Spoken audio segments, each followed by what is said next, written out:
Excuse me. Good morning, yarn tubers. Look at this guy. Look at this guy. He's going back to bed. Yeah, he's already been out doing pre-trips, doing the things. Yeah. He likes his rubbins. Yes, he does. Welcome back to Wanderlust Crochet with Dana and Benji. Yeah, hi, buddy. So, oh yeah, put my thumb over the camera. Good job, Dana. What does this do? That goes to live chat. Okay. What does this do?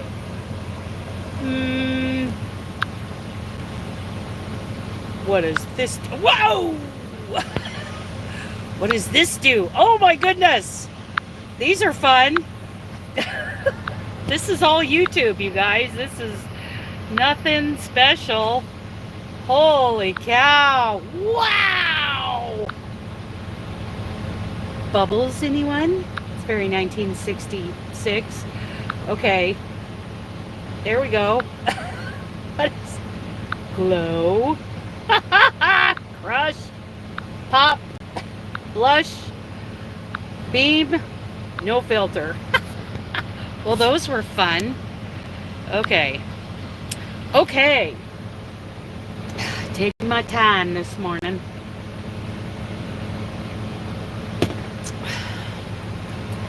Hang on while I get food out of the oven. Gotta get my food out of the oven. Got my knife. This ceramic knife. And I have broken the tip off of it. It's a long story. Okay. Let's get the steak out of the oven and cut it up. Oh, yeah. Chuck eye.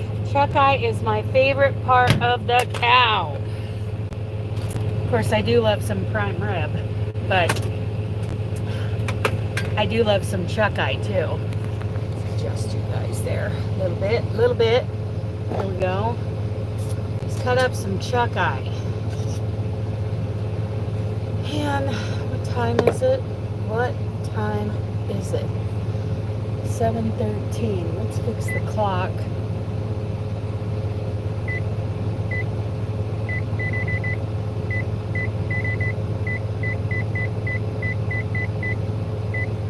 There we go. Hi, Erica. Good morning. Good morning, good morning. I'm cutting up my chuck eye steak. My favorite steak. Next to prime rib, of course. Best part of the cow.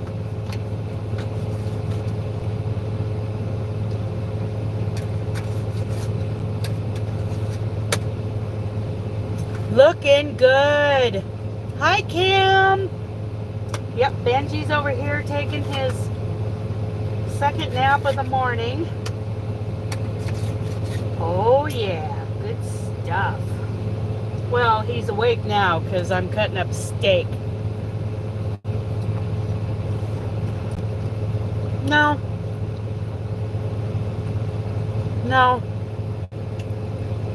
Chuck eye. Chuck eye and prime rib.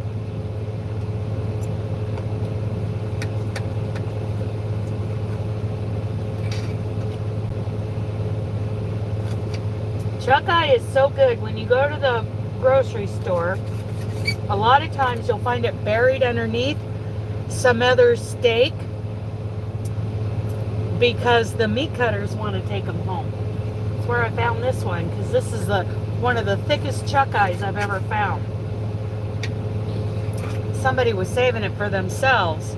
Oh, you didn't bring Niles any cookies?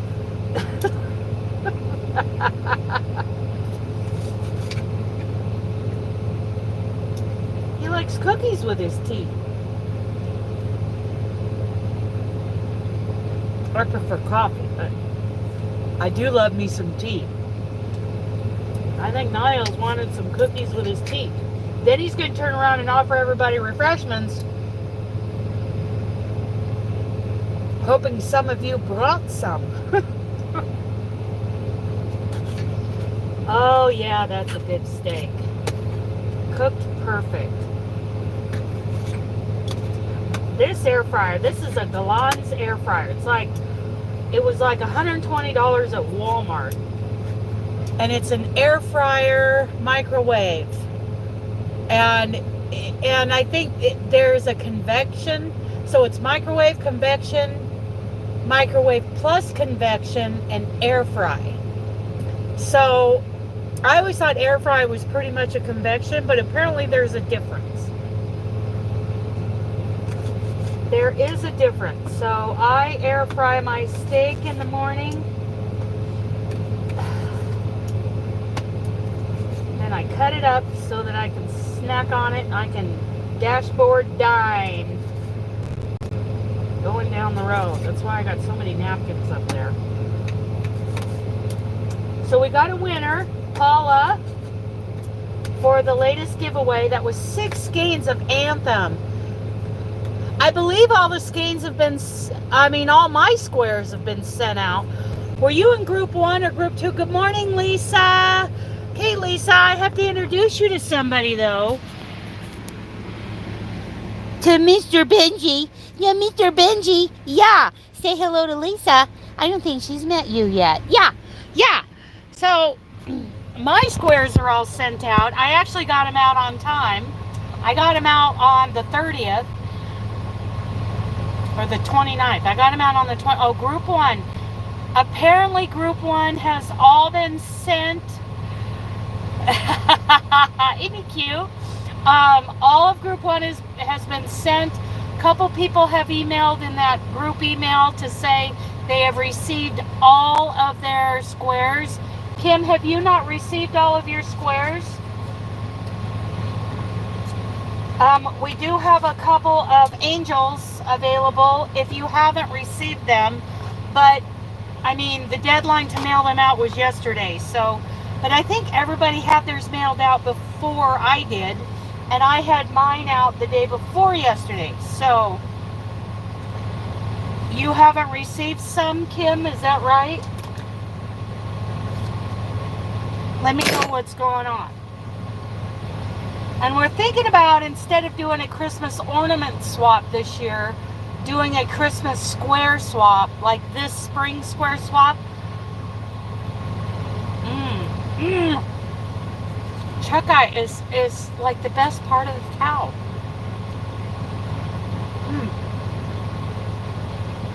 I do love some chuck eye.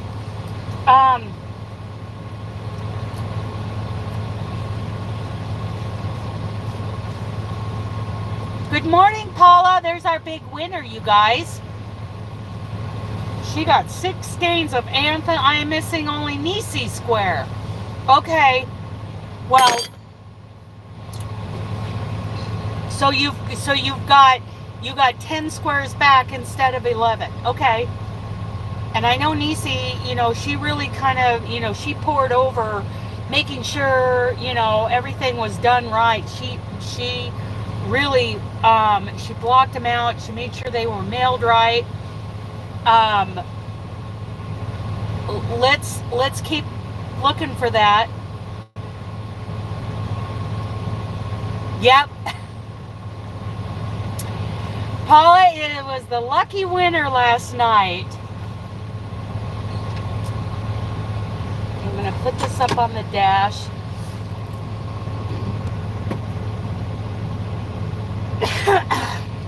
And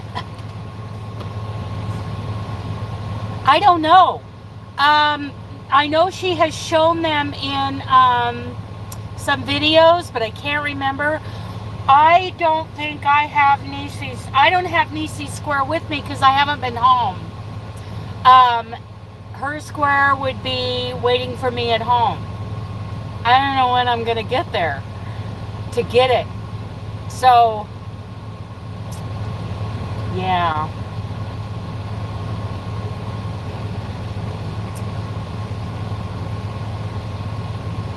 We'll have to look at, if you go look in her videos, you should see Spring Square Swap somewhere in the title or in the hash.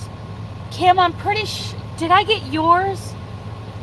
I don't remember who all because I've slept since then. I have, of course I have mine because it was coffee stained. Then I have this one. I don't remember who this one was. Oh, this was, she left me this long tail. This was Diane's. Very pretty. And whose is this? I don't remember. Was this Niecy's? Whose was this? It's like a red and kind of a periwinkle color in the middle. Very pretty. And then I have this blue solid square. I love this. I love these in the corner. I love that. Simple but very beautiful. This is Angela's. This is Angela's. Very pretty. Look at that flower, you guys. It cost her some money to mail these. Okay, and then this one, I don't remember whose this one was. These are nice. Dang, you guys are talented. They're well blocked out.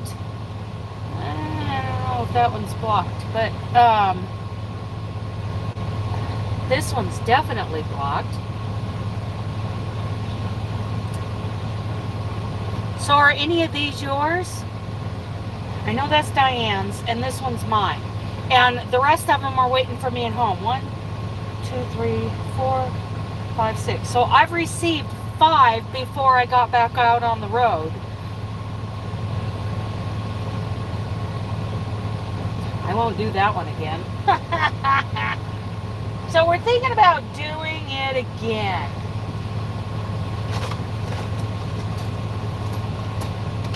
I'm going to put my eye mask up here so I can sleep at night. Oh, my shoulder hurts.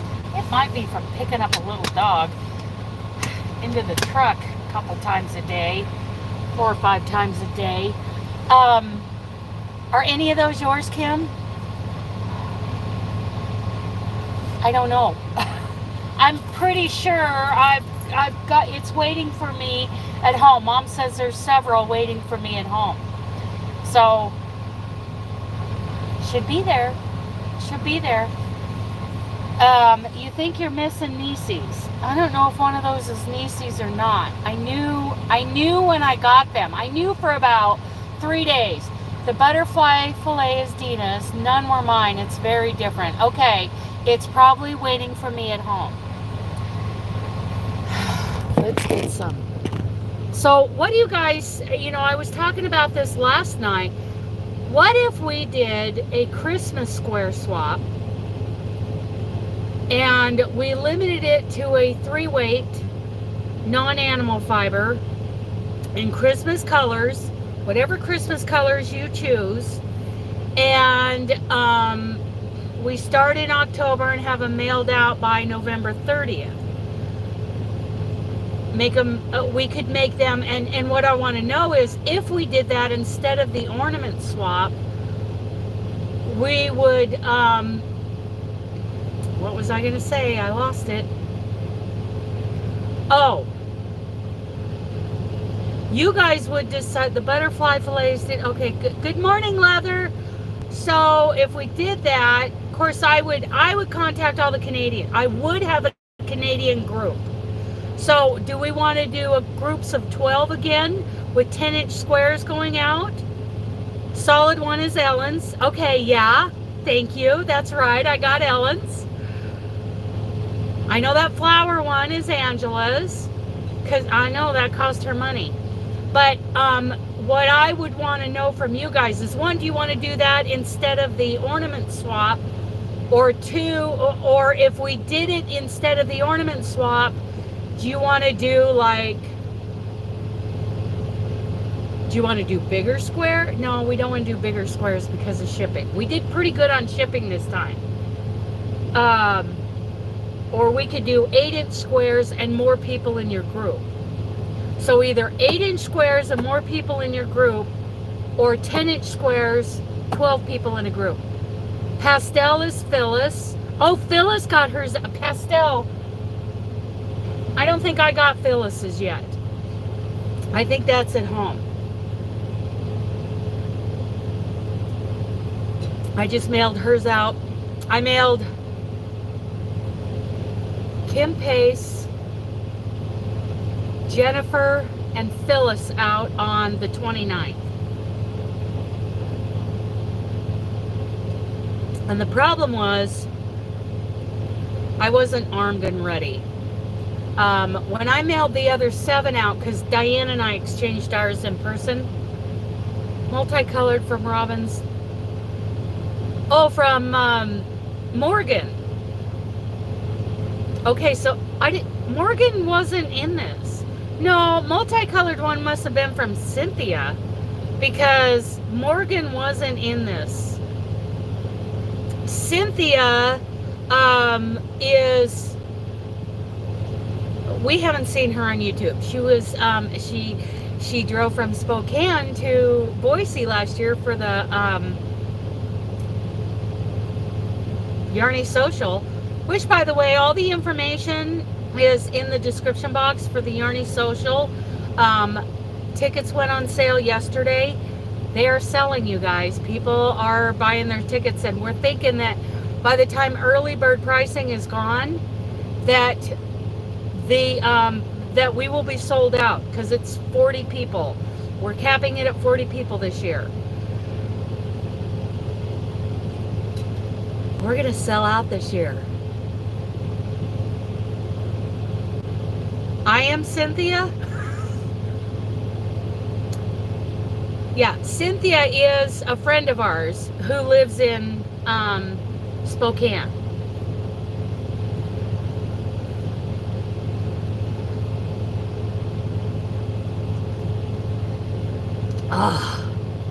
So anyway, I'd like to hear from you guys. If you'd be interested in doing an October 1st to November 30th, have them mailed out by November 30th, Christmas Afghan is Christmas square swap. So and if you would rather do that than the ornament swap like we did last year, where we learned a lot, and I learned a lot with this. First of all, if you make them flat, like, you know, not like Angela's, yes, absolutely, okay. So do we want to do another 10-inch square swap with 12 people, or figure out how many people for a 8-inch square? Because let's just do this.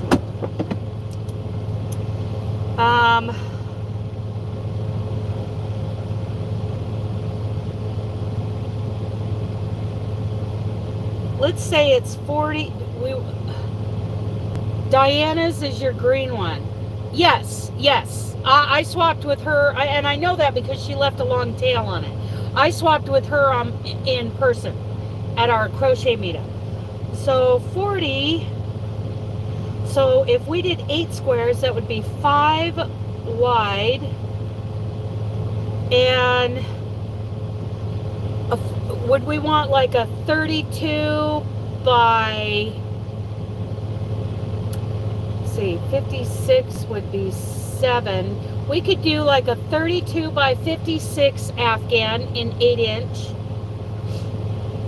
or we can bump it up. So 32 would be 4, what did I say? 4 times 5, that's 20 squares. So there would be, that's 60 by, no, that 3 times 8 is 24. Let's do this. Let's get my 8s going here. Let's see. I'm such a dork. Okay.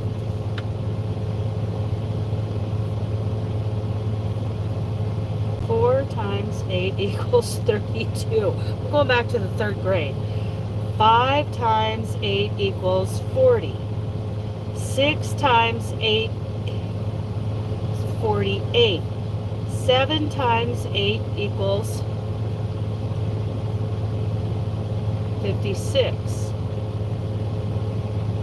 8 times 8 equals 64. So we could do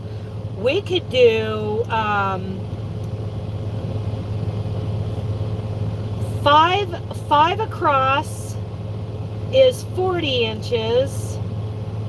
And then how long would you want it? Would you want it 56 or 64 inches?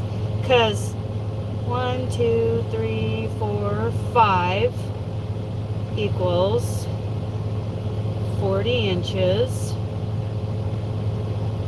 And then 1, 2, 3, see, that's 4, that's 5 equals 40, 6 equals 48. We could do a 40 by 48.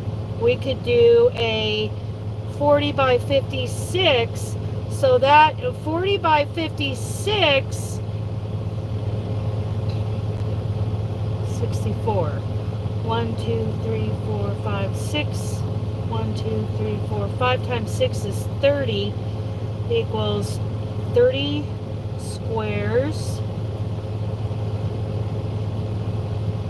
40 by 48 would be 1, 2, 3, 4, 5, 6. 5 times, wait a minute. Wait a minute, that's not right.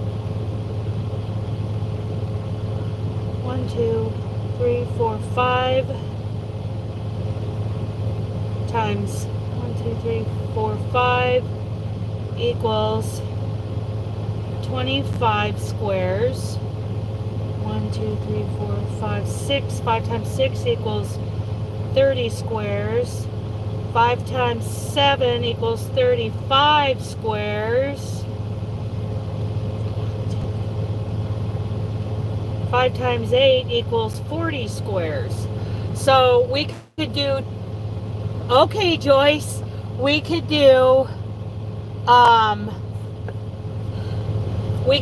again 10 people or 12 people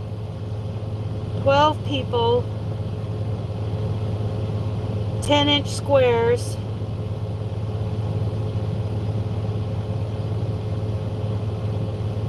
which is, so we can do again the 10 people by 12-inch squares, or we could do one of these other ones at 8-inch squares. We could do 25 people, 30 people, 35 people, 40 people. I mean, how many people do we want in a group? I'm kind of leaning towards the 10-inch squares, 12 people.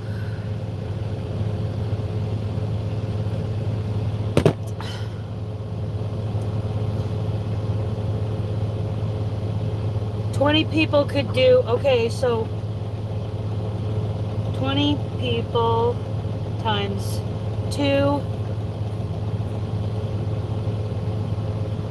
8-inch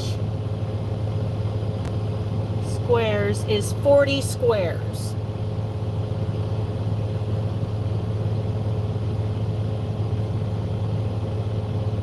So 20, okay, 40 8-inch squares. You guys want to do 8-inch squares and send out 2 squares?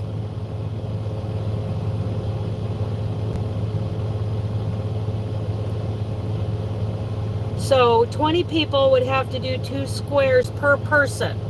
So you'd have to do 40 squares and send out 38, right? Okay, 40 people, it equals 40 squares, 5 by 8. So 5, 1, 2, 3, 4, 5, 6, 7, 8. Okay, so, but sending out 2 squares in an envelope. Okay, so we got to consider what that does to our mailing costs.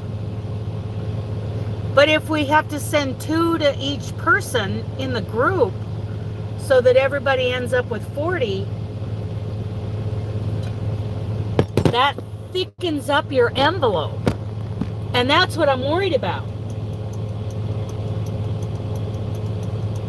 That's what I'm worried about, because when we did these envelopes, you know, the cheap ones that I bought off of Amazon, I pinned the squares in the corners with stitch markers, to a piece of paper, design paper from Stampin' Up, and slid them into these poly envelopes and then folded them over so they were 10 inches and they were fit.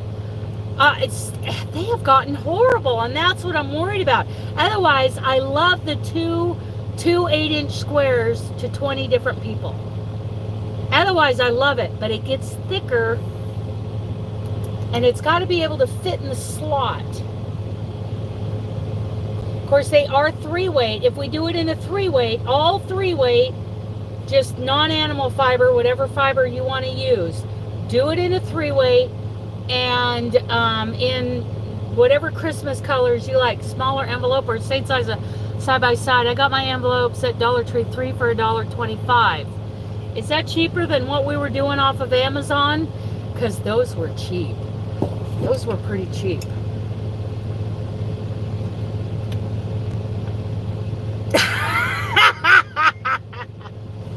Hey, don't take the Lord's name in vain first thing in the morning, Missy.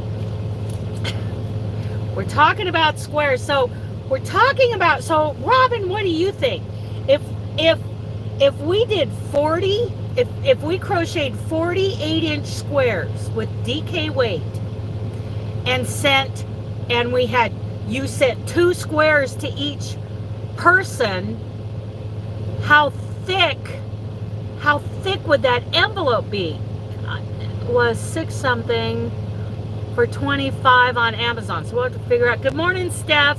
So how would it be too thick to go as a, hi Katie. Okay, we're talking about a Christmas square swap. To where when we get all of our squares, we put them together into an Afghan. So, and I will definitely make at least a Canadian. If you put them in a little bit side by side, it might be okay, but wouldn't they slide together? Wouldn't they slide around inside the envelope? That's what I'm thinking. So it's not so thick. And then it would just be a long envelope. And they're 8 inches, they'd be 16 inches long, which is it's longer than what our 10-inch squares went 10 by 10 in those poly envelopes.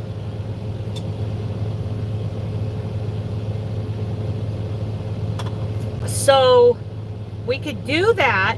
I used 4-weight yarn, cost me, yeah, well, then I went to mail my last 3 and I was told it was a package and I paid over $5 each. I paid $16.45 to send my last 3. 2, one was DK, one was thick, 4-weight, it was about $2. So would you guys rather put together 40 squares or 12 squares? That's what I want to know. Because you make the square, you do it in DK weight, and you do it in whatever Christmas colors you want. If it's over 12 inches, it greatly increases the shipping cost. Yeah, and it would be 16 wide, but if we did them stacked together, if you get the right mail person, that's what they did to me when I went to UK for 8. Yeah, that makes me mad. They need to get, and I'm going to need to go in armed with the definition of a large envelope and go back to my Oregon City post office, not that one in Arizona that I went to. So, yeah, would we rather put together? Yeah, definitely. I would have, yep. If I could have, but I'm out on the road, it's tough. So we can put together 40 squares for a Christmas friendship Afghan, or we can put together, okay, so we're talking about doing crocheting 40 squares in a 20-person group, and you send each person 2 8-inch squares. Or we could do, again, the 10-inch square to 12 people. and we'll make it a DK. And unless you do like Angela and like Cynthia, not making it thick, if we make it, just one layer and we send 2 of them in an envelope, we should be able to get it there for like $2 or less, right? Each envelope. So the 20 people, 2 8-inch squares per person equals 40 squares, and you can make it a 5 by 8, which is 40 inches by 1, 2, 3, 4, 5, 6, 7, 8. 40 by 64.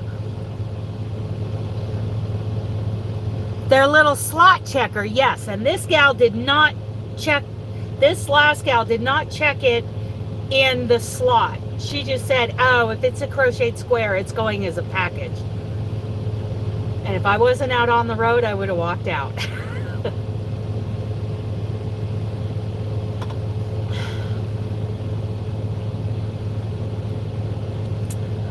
Good morning, Thrifty.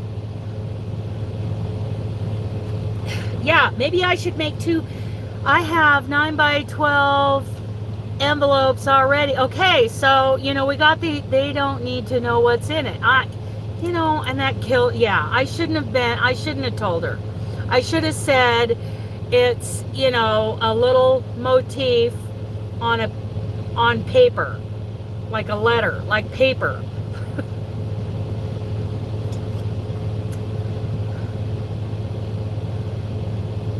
Oversized it, yeah, and I paid $1.85.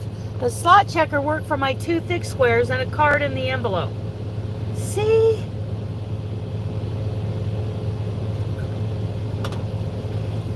So I really want to poll everyone over the next couple months. Would we rather do a square swap, or would we rather do the ornament swap?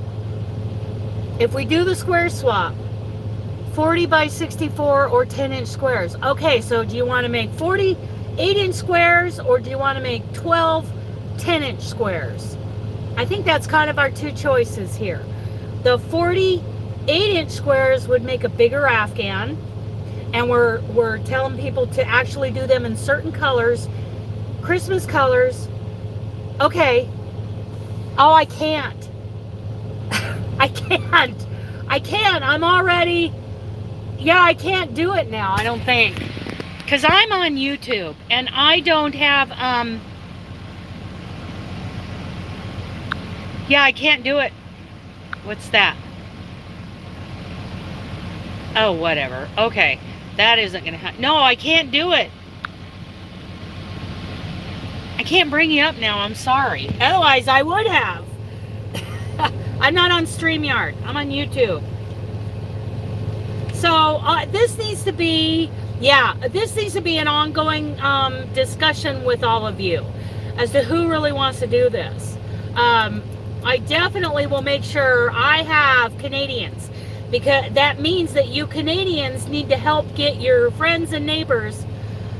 Any size works for you. Okay, yeah, we'll talk after live. I should probably get going. It's 7:45. I like DK. I want to make it DK to help with the shipping, and they could be 2 of the same 8-inch squares to each person. You want Canada?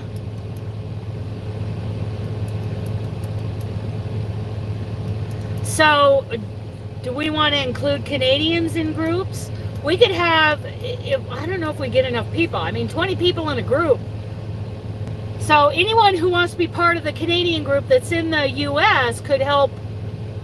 Like I would be, like group 1 would be U.S. and Canada if we could. And so you Canadians would have to get, I know you are, Leather, and I'm thinking of you, and I'm thinking of Darla, and I'm thinking of Lisa, and I'm thinking of Crochet Canada. The crocheter, eh? Yeah, that's what I'm thinking of. And yeah, so we would have like at least one group that included Canadians. And you Canadians who want to participate need to get your buddies who crochet in your area in the group, so that, all right, we got a rock. I didn't know we had rock emoticons. Need to get more Canadians. It was sad not to have, I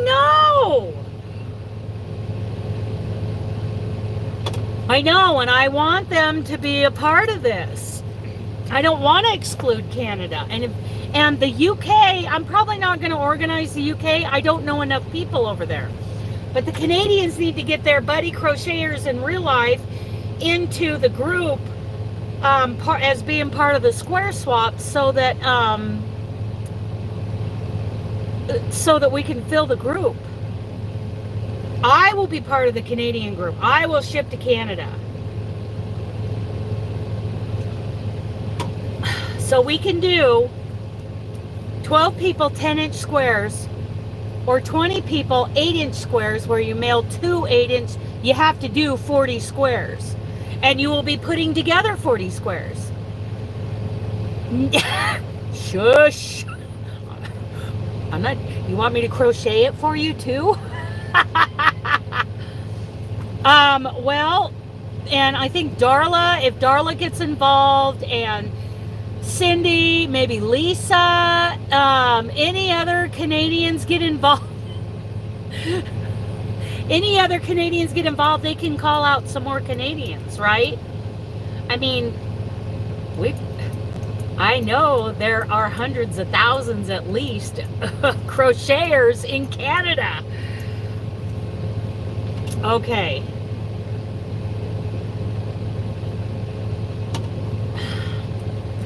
And then we should probably have a group that is just US only, because, you know, there are those who just flat out refused when they went to the post office.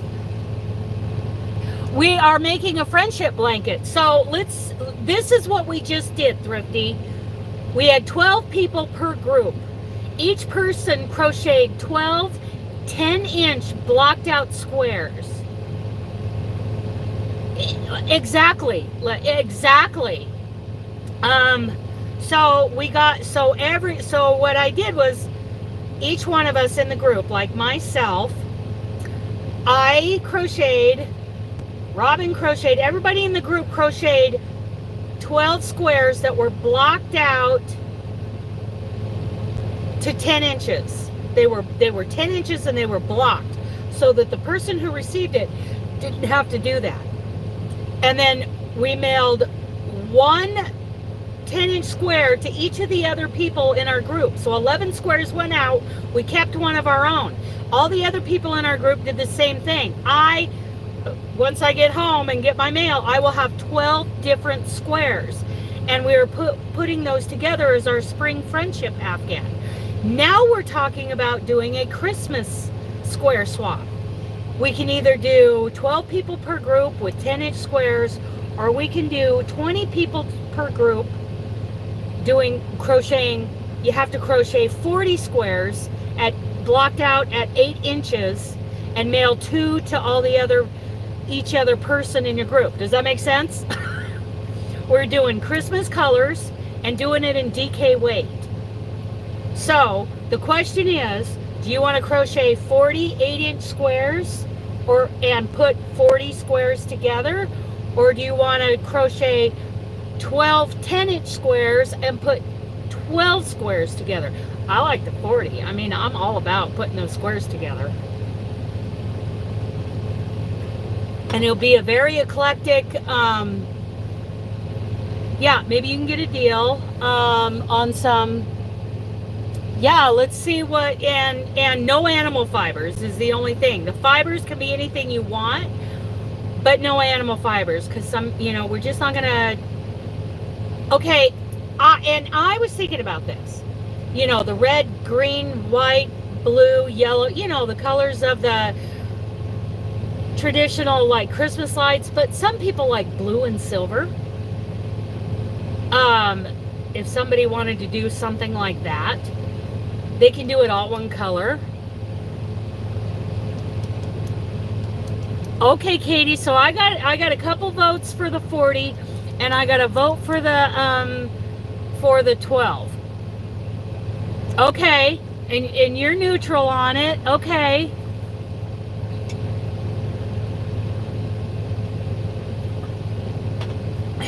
And I think I like this.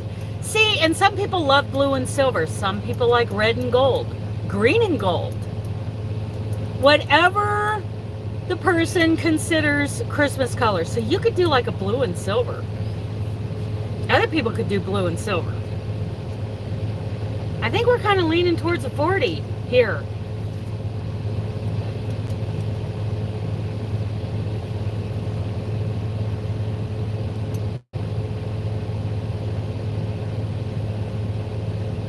So 1, 2, 3, 4, 5, 6, 7, 8 times 8 is 64. 64 by 40 inch Afghan. 8 by 8 for Paula. You vote 40? Really? I didn't even know you were going to do this. Oh my goodness. Maybe we should start this in September. I know. What is wrong with me? I've got granny squares coming up.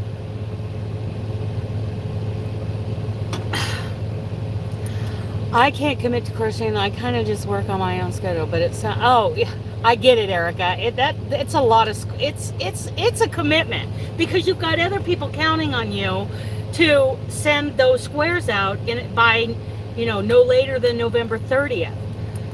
Now.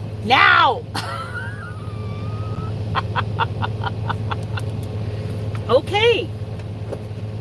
Well, and everybody can get started on their squares whenever they want. It sounds like we're going with 8 by 8 squares in a DK.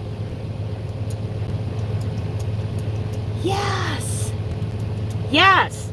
So 8 by 8 squares blocked out. They need to be blocked before you mail them out. Okay, Steph. Start now? Yeah, what the heck?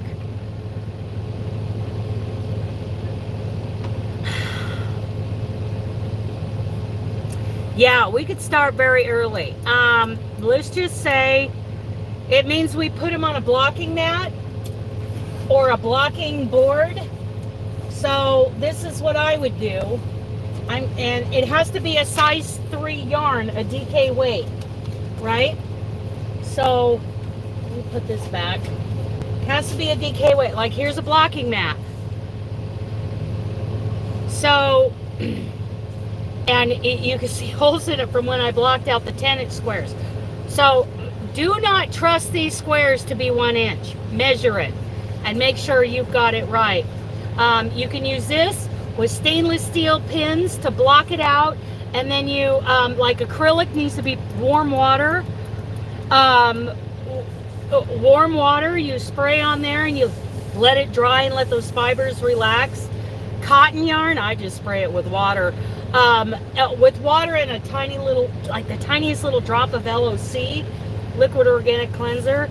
No animal fibers, Christmas colors, DK weight yarn, crochet in 8 by 8 inch squares, and you need to crochet 40 of them. And then you mail 2 to each of the other people in the group. Start emailing me now if you, danaswanderlustcrochet@gmail.com if you want to be put in a group. And we'll do a 40 block Christmas Afghan. And as soon as I have 20 in a group, I'll just send that list. I'll email everybody with that list. Okay, I need to put this right here next to my Montana. Montana making me happy.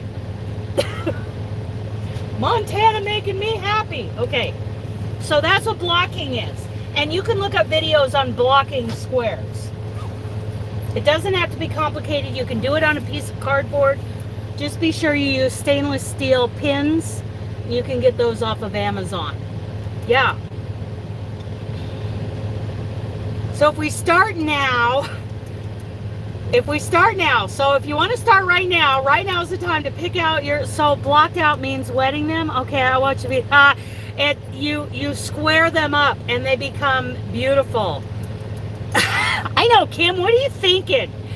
They call me the one who pushes everybody to do something that they can't do. Now it's Kim. Blame Kim, Robin. Okay, time to go on duty. On duty. Pre-trip. I already did my pre-trip. Pre-trip. Actually, Benji did the pre-trip. Anybody want to see the baby again? Let's get another little bit of eye candy on the baby. Eye candy on the old baby. Yeah, he's such an old man. Yes, he is. He's such an old man. Look at that foot sticking up there. Yeah. What a sweetie pie you are, Benji. Yeah. Today we are going to desert. Where are we going? We are going to Palm Desert, California. We're just south of Baker, California, the armpit. Email is danaswanderlustcrochet@gmail.com. Robin, would you type that in, because sometimes wanderlust can be spelled different ways. Yeah, and it's also down in the description box. I think, no, I don't think it is, because today I put all the information for the Pacific Northwest Yarny Social in the description box. Because tickets are on sale, you guys. Yeah. Okay, Robin. Let's put her to work. Type in that email.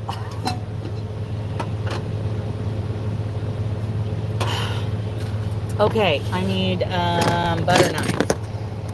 I need mud. Chocolate element. Sugar-free. No, Robin, that is not my email. That looks... danaswanderlustcrochet@gmail.com. You know what? I just... Go back to bed, Robin. Go back to bed. A stupid email. See what you started, Kim? See what you started? And the minute we get 20 people, Dana's Wanderlust, WANDERLUST, crochet@gmail.com. And Dana is plural. Dana's. It's possession, actually. Okay. Okay. Let's wipe that off.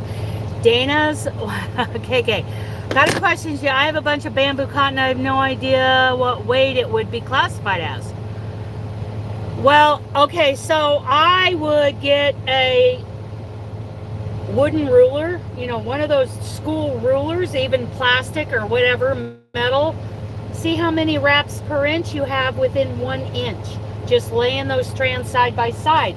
Do a wraps per inch measurement, and then you can figure out from there, by going to the Craft Yarn Council, what weight yarn you have. And then you could decide, like a 3 weight can be 3.5 to 4.5. It depends on, if you're making something big and lacy, you might go up to a 5. 5.5? What about you guys? I mean, you know, and if it's a DK, like a thicker DK, I mean, worsted weight, my go-to, if it's a 4 weight, my go-to for a 4 weight is,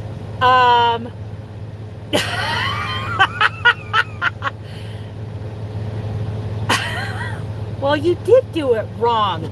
You gave like danaswanderlust.com, which sounds like a website that I do not own. That's a domain name that I do not have. Now somebody's going to steal it just because that's what they do. Okay, now I have no idea which one was Kim's. Because I haven't been home yet. I haven't seen it yet. Okay. Now, let me roll up these windows because these trucks are noisy. These trucks are noisy. Okay. So, let's go over it again. 40 squares. You got to do 40 squares. All the same. Do that. I mean, you can do different. I mean, just make sure they're Christmas colors. And they need to be blocked out 8 inches by 8 inches. You're going to be in a group of 20, and each other person in your group, you will mail 2 squares to. And we will be doing our best.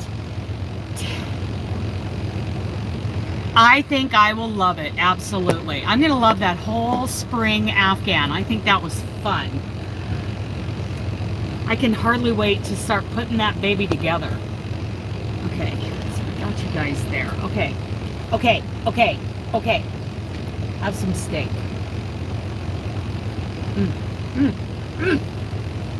I love cow.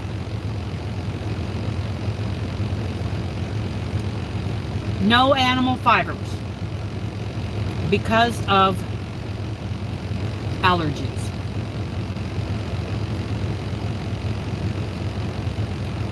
Yeah, depends on what you want for drape.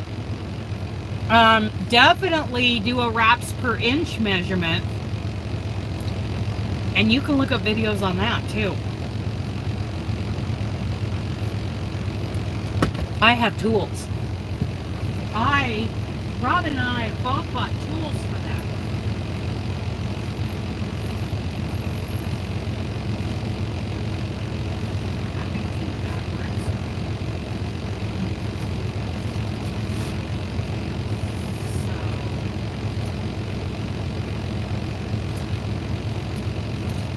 Something is stuck.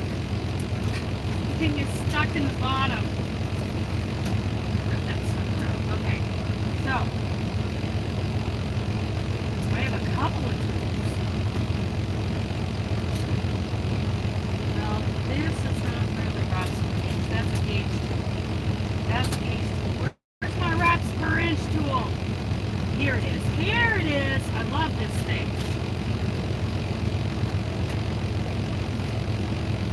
So this is, I bought this on Etsy, and I'm sure Robin has too, from Terra Fibers. And you wrap your yarn, see, this is 1 inch right here.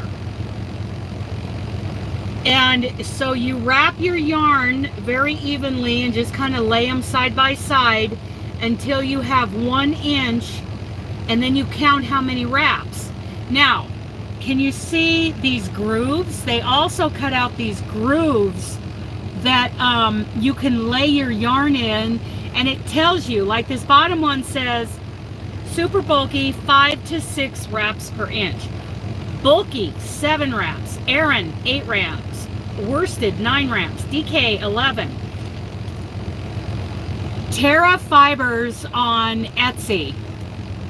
And I will do the wraps per inch, and then I'll check it in these grooves. I'll lay it in those grooves, and it's amazing how accurate those grooves are.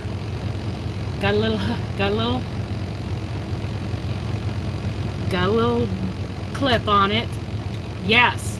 So that's how we check, that's how I check wraps per inch.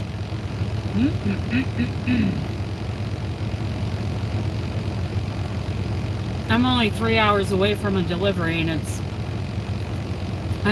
they won't take me until 1500.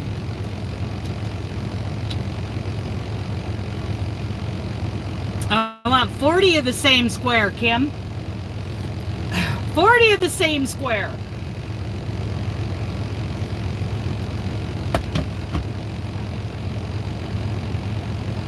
Actually, what do you think? What do you guys think about if you do different squares? You can send 2 different ones to people, as long as they're blocked and measured out to 8 inches.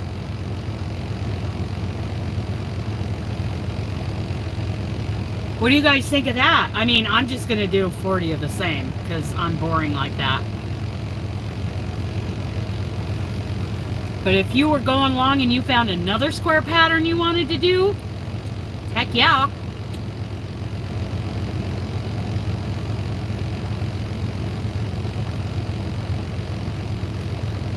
You could do, I could do like gold and red and green and blue.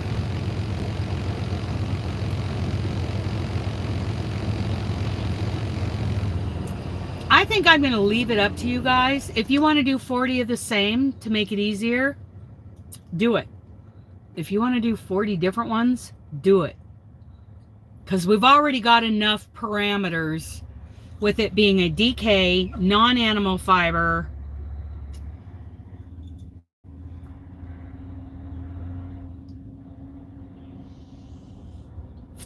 Yeah, you got to find a ruler because it needs to be a DK weight.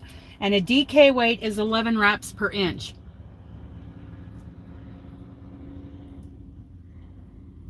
You could do that. Well, double it if it's a fingering weight. If it's a fingering weight, then you can double it and that'll make a DK. But if it's bigger than a fingering weight and you double it, it'll be bigger than a DK. Because that's where you want two different ones. That's where the name DK came from, double knit. All yarn used to be fingering weight, really thin. And when you doubled it up, you got a double knit. 3 weight. Yeah. But if you double it up and you get more, well, do a wraps per inch and find out. Fingering is 14 wraps per inch. And you don't want to bunch them, squish them together, but you want them to lay touching, making nice contact side by side. Double knit, that's where the term came from. It's not a 2-weight, not originally. Yeah, it's got to fit nicely. I just heard this from someone from the Craft Yarn Council the other day. Because, okay, I could be wrong about that. Absolutely, I could be wrong about that. Maybe a sport weight. Well, they said that a ply, this is what I was told, that a ply is fingering weight. And when you do 2 of them, that's a 2-ply, which is a double knit. So that's what I was told. And I don't remember who said it. Because yarn used to come in just plies, in just like 1 ply. And how you doubled it or tripled it, yeah, but we were wrong. We were wrong about that.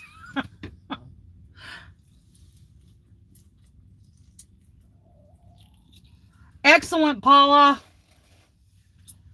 Excellent. It's not like we've never been wrong before. I know I am all the time. But I know what I was told. I don't remember who said it. Somebody I figured was smarter than me. Oh, you found a standard ruler. Okay, so wrap that so many times per inch. I don't remember what I said.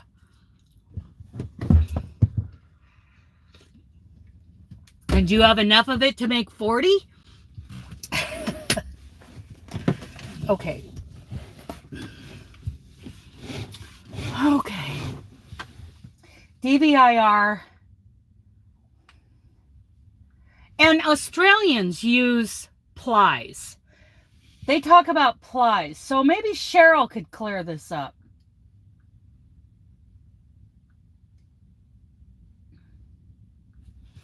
Maybe they know just intuitively, because I know Karen, Cheryl, Selena, Jan, We need all these people. I know.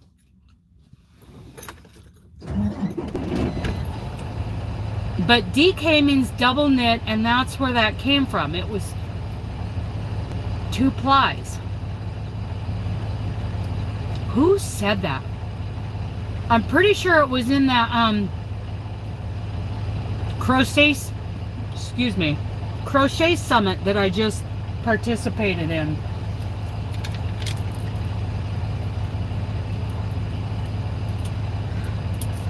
Okay. I need to ask Selena. Well, Karen would know.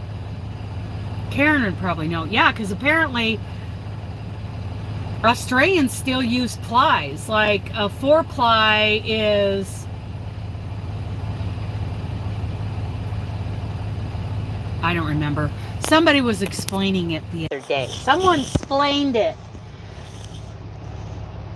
Okay. Let's roll, Benji. Pilot to the co-pilot, to the navigator, to the instigator. To the puppy dog, to the cheeseburger inspector. To the poop master. Are we ready to go trucking? Are we ready? Are we ready? Hey, off we go, buddy. Are you some kind of certified crochet? Well, I'll tell you what. I wonder if plies were, if that information was in there in the beginning of the learning path. I did get certified. Hi, Jennifer. We're talking about doing another square swap for Christmas. Okay, I gotta turn you guys around. My issue with the double this to get that is that I have, right. Yes, well, yeah, because that strand could be a big strand, right? Or it could be a lace weight strand. So yes, wraps per inch. I think we should go with wraps per inch.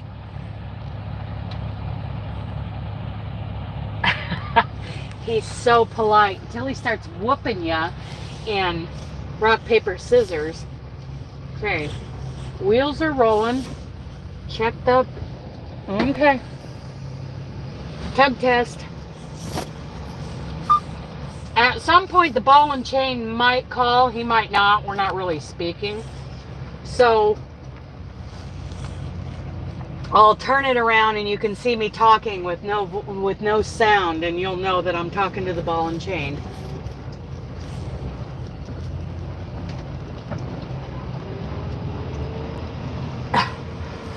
What is 16 wraps per inch? Somebody look it up because I don't remember.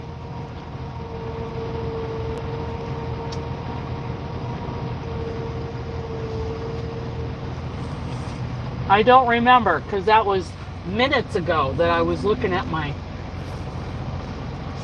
tool. Oh, let me plug you guys in so you don't die on me. What are you doing? Nice stop. Precision. He just rolled right on through that. Okay. Here we go now. In 1/4 mile, turn left on I-15 south. He's a flirt. Until you use the L word. Turn left on I-15 south. So, he's not looking for a relationship.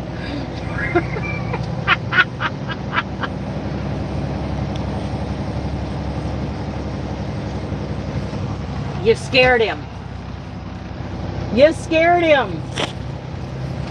Yeah, so we're talking about a Christmas square swap, Jennifer, but it's going to be, you do 40 squares at 8 by 8 inches, and you mail 2 squares to the other 19 people on your list. So you'd be putting together 40 squares. He might. He just might.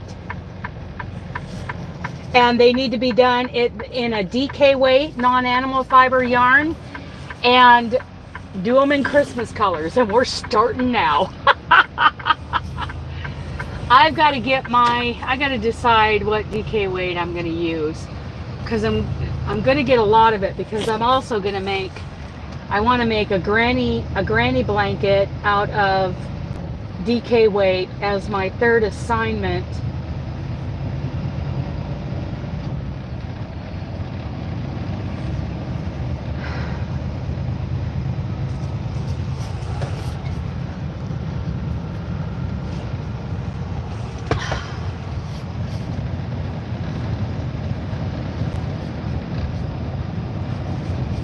Yes, 8 by 8. Yes, Amber. Okay, so you crochet 40 squares.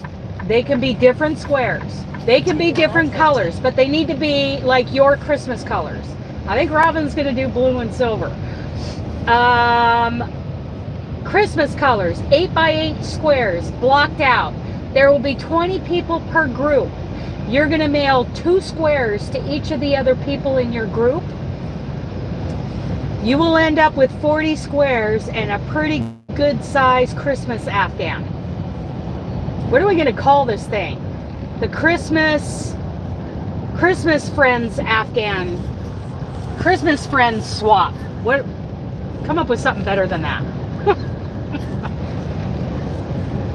And of course, I don't have to tell Amber. Yes, blocked out at 8 inches. You could start now. And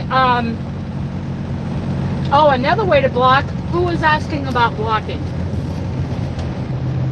I like to use a little hand steamer that I got at Bimart for not too expensive. You fill it with water and steam comes out the nozzle and you steam your fibers. Now, if you're using acrylic, you definitely want heat like that steam.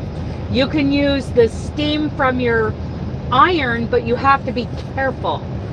16 wraps per inch is light fingering, so 18 would be likely be close to lace weight.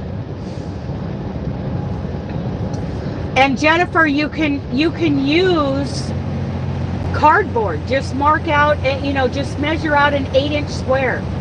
DK is 11 wraps per inch. Yes. See, Kim's got a wraps per inch tool.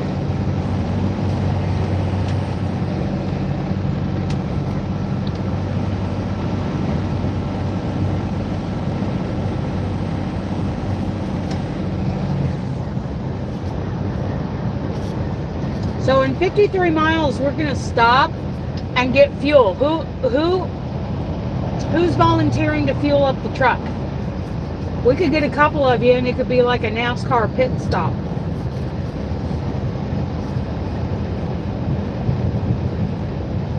Marion's not here to drive the truck, so I got to do it myself.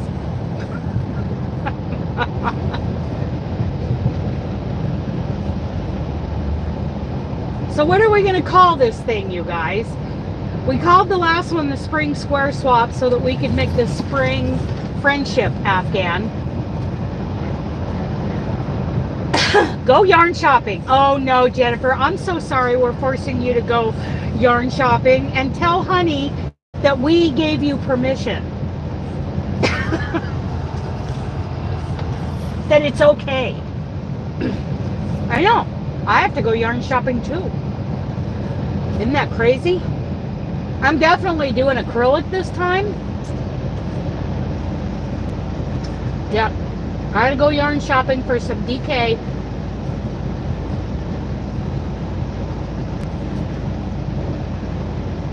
So, if memory serves me, like if...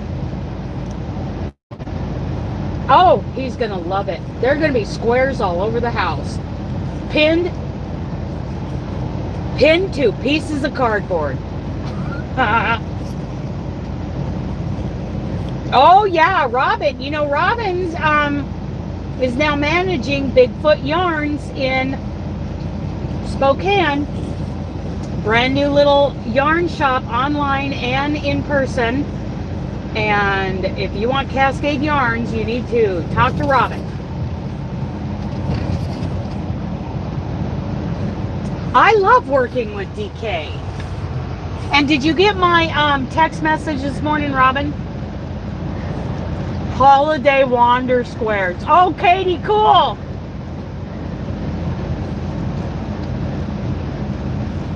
$11, I think. Did someone say that DK is 11 wraps per inch? You know what, though? The other thing I learned at the Crochet Garment Summit last month was that, or the month before, I don't remember, last month, was that You can do wraps per inch. Like, let's just use Red Heart Super Saver. Red Heart Super Saver as an example. You've got my favorite, the Claret. You got a like St. Patrick's Green. You've got the Buff. You've got the Coffee, and you can go do wraps per inch, Red Heart Super Saver, 4 different colors, and you might get 4 different results. MJ from MJ's Off the Hook, she's like, drives me crazy.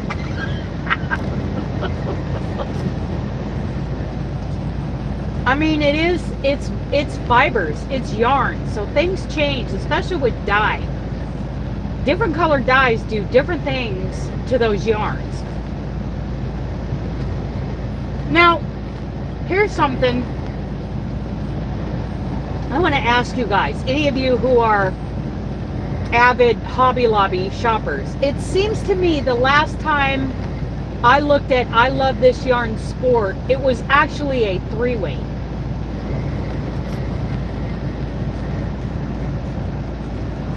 Good morning, good morning. Ambi, hello, hello. Sport is 12, fingering is 14, 16, DK is 11 on my tool. Cool, Kim. Thank you, thank you, thank you.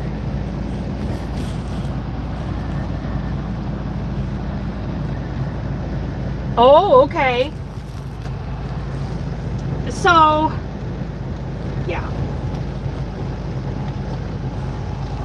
So 3-weight yarn. I do not recommend doing cotton and bamboo blend because that's what I did with that Victorian Dream Square. And nobody else did anything like that. So mine is this floppy, weak square in the middle of all these great squares. I'm just going to use acrylic, and I know exactly what square I'm going to do, and blah, blah, blah, blah, blah, blah, blah. I don't even have to go looking for a pattern.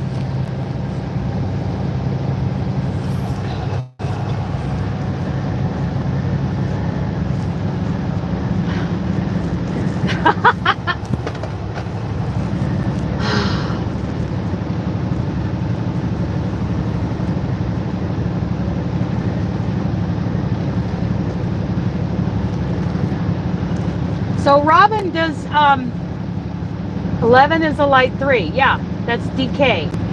KK doubled. This is 11 per inch. Wicked. Okay, cool. And what are the fibers? Did you say they were a cotton? Did you say they were a bamboo cotton? I just got done saying. I tend to use desired pattern gauge. Oh, yes. I think gauge is very important. Okay, that's gonna be so soft. Yeah, I know, Kim. You know, we can follow those guidelines with wraps per inch, but gauge is the very best, especially when gauge is important. But my only question, can it be 3D type or do you want the square? Okay, Katie, that is up to you because the 3D type is going to cost you way more to mail. So, like my squares, when I went to the right post office, because, okay, first of all, my squares were so soft because they were a cotton bamboo blend. And I had to pin them to a piece of design paper from Stampin' Up. Beautiful paper, but I haven't been making cards lately, so I thought I'm just going to cut these. Yeah, it could be wrong. Of course, Kim. Yeah, it could be. The design paper, and I punched holes in the corners, and I pinned my square because it had so much drape to it. I mean, you could wad that thing up in about a 1-inch ball. And it was so soft that if I had just laid it in the envelope square, it would have just ended up in a corner of the envelope by the time it got to the recipients, and then they would probably have to reblock it. So That is the problem with super, super soft cotton yarn that I learned from doing the spring square swap. So I pinned it at each corner on this piece of pretty heavy designer paper with stitch markers. So everybody, I love that paper. I do too. It is wonderful, especially if you're into paper crafts. Yeah, it's Stampin' Up! Designer paper, and everybody got a piece of designer paper from Stampin' Up! They got the square, and they got 4 plastic stitch markers to go with it. Okay, Ambi. So I don't want to have to do that this next time. This next time I want to just fold the envelope down and, you know, just put the square in and mail it.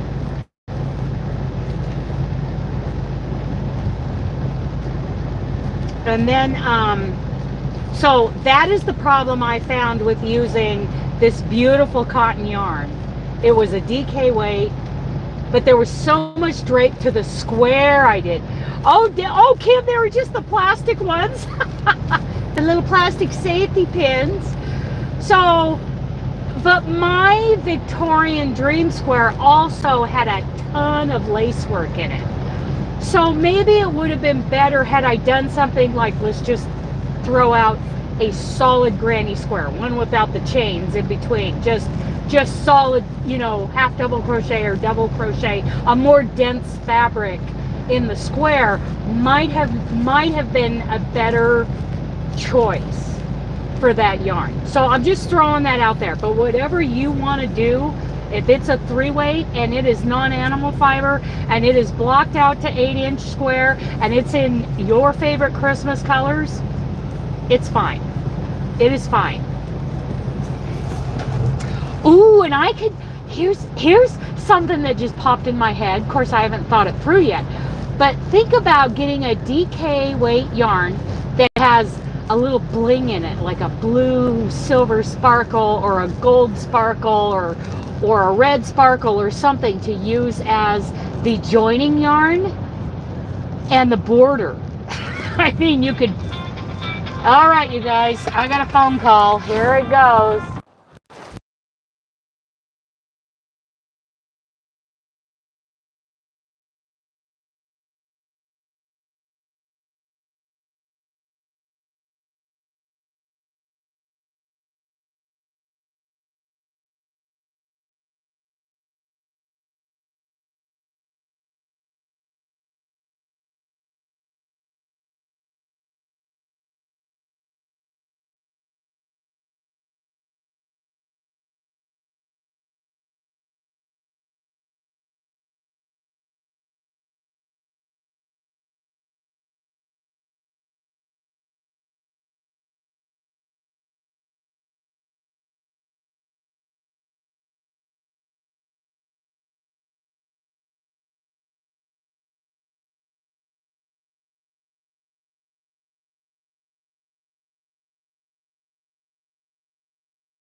There we go. Okay.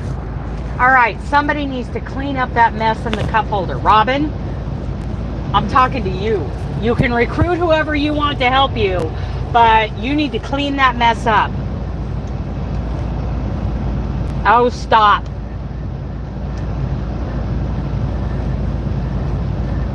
I would like plain tea. I hope so. I hope so, Leather.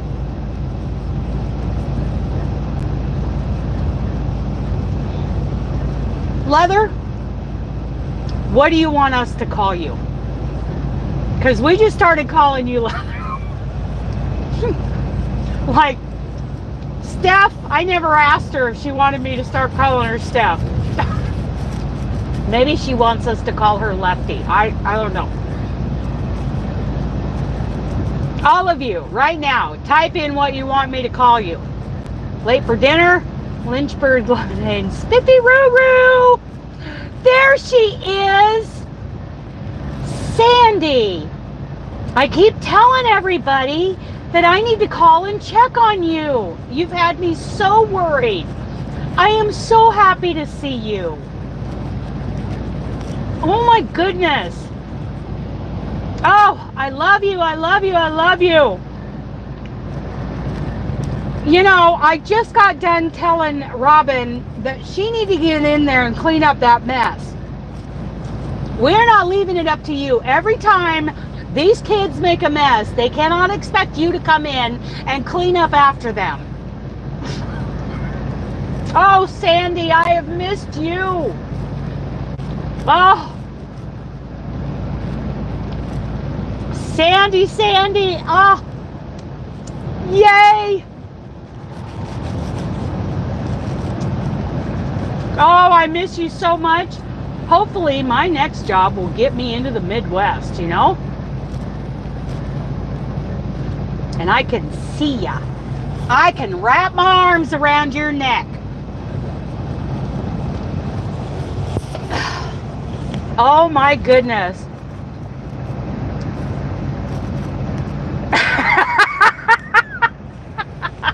I'm sure that was Robin. Yes, we were just talking about you. Yes. Are you crocheting at all these days?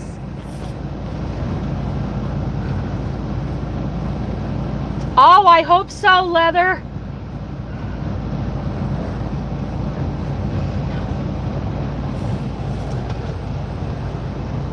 Yes, you were. You were so. You were leading the pack. You were the first one through the swinging doors to the cup holder. You were the one saying, are the strippers here yet? You were the instigator, Robin. That's why I said you're cleaning it up. We're not leaving that for Sandy to clean up after you.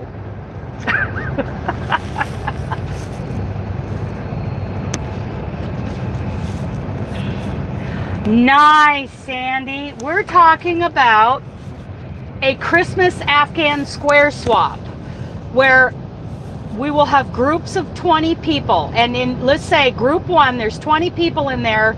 Each of us crochet 40 squares that are 8 inches, that are blocked out to 8 inches. And then you mail 2 of the squares to each of the other people in the group. You will get 38 squares back. And then we put the squares together. We're doing them in a DK weight, non-animal fiber, in Christmas colors, so that we will have a Christmas Afghan that is made up of squares from everybody in the swap. So that's what we've been talking about this morning, and we are starting now. And you have until November 30th to get your squares mailed out to the other 19 people in the group. We're going to have a group with Canadians, and then we're going to try to start a group without Canadians, because I'm going to be in the Canadian group. DK weight, non-animal fibers, Christmas colors, whatever your Christmas colors are.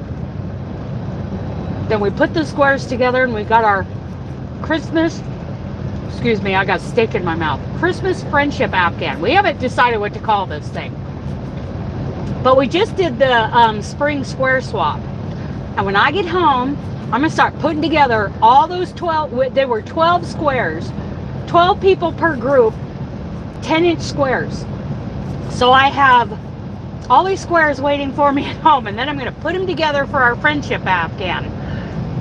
Doesn't that sound like fun? As I talk around my mouthful of steak. You can turn it into whatever you want, Sandy. But you're going to have 40 squares. So you could do a tree skirt, and you could do a scarf, or whatever. You could do a couple of things. Turn it into whatever you want. So everybody who wants to participate needs to email me, danaswanderlustcrochet@gmail.com. Uh-oh. Retro. We got red and blues on the left side here. I think he wrecked his car. Yeah.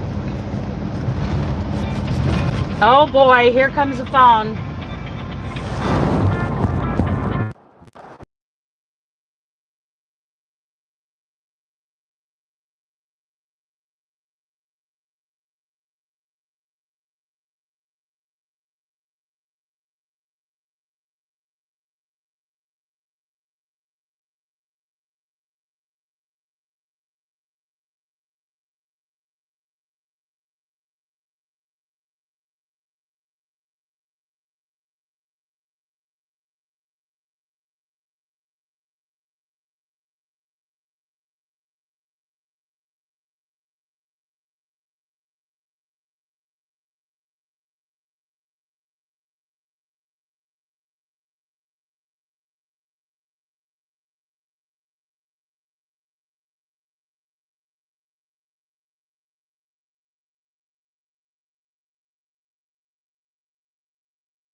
I saw you guys, all of you causing trouble, making a mess in the cup holder for Sandy to clean up while I was on the phone with the ball and chain.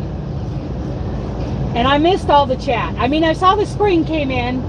I saw that, you know, Robin and Jennifer are pleading angel innocence in making these messes with the cheesy poops or whatever that orange stuff is.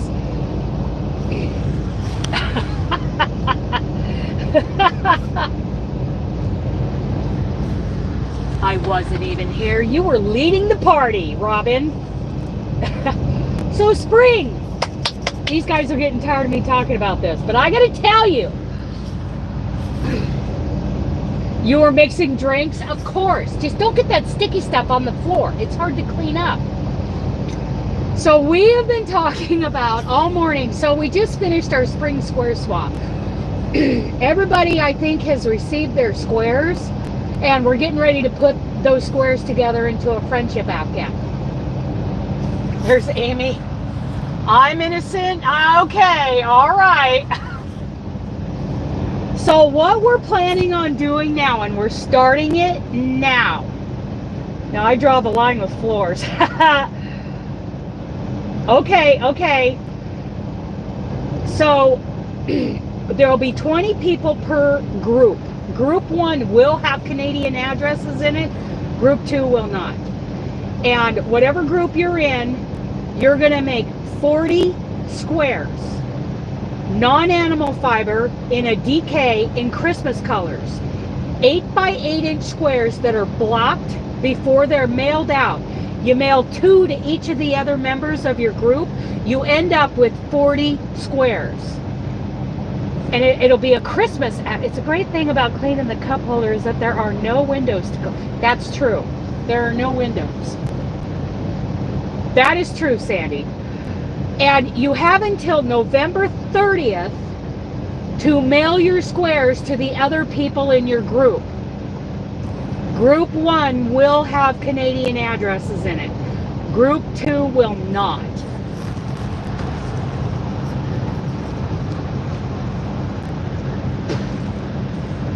Isn't that great that Sandy's here, spring? Oh my goodness. So, looking for a good deal for your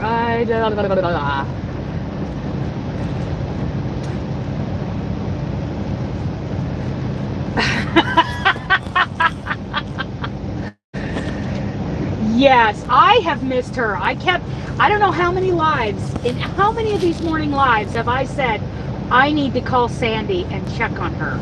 Her and Rosalie both. I need to call and check on them. Because I haven't heard from either of them. Rosalie, it's been months and months. Oh, we miss you. I miss your Thursday night lives. I was usually naked in those lives because I was headed for the shower, but no skin was shown in any live.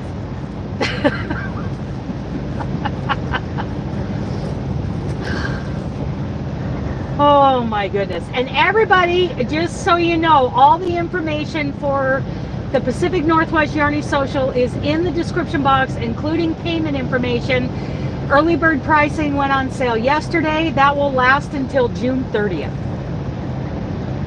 I was always naked because it was in the evening. I was walking into either the terminal or the truck stop to go take a shower, and I've got the live running while I'm getting ready to take my shower. I know. Thank you, Robin. Yeah, nobody needs to see that. Not even me. Not even the dog wants to see that.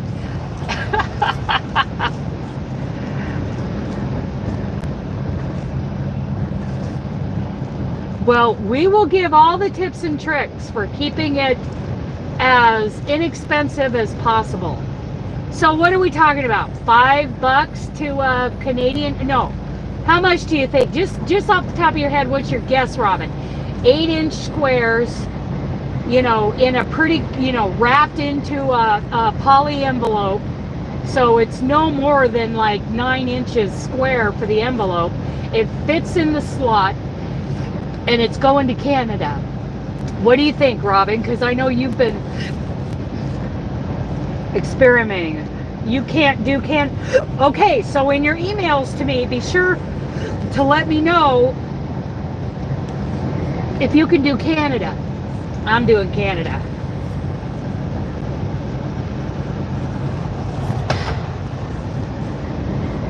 And with 20 people, I'm getting me a P.O. box.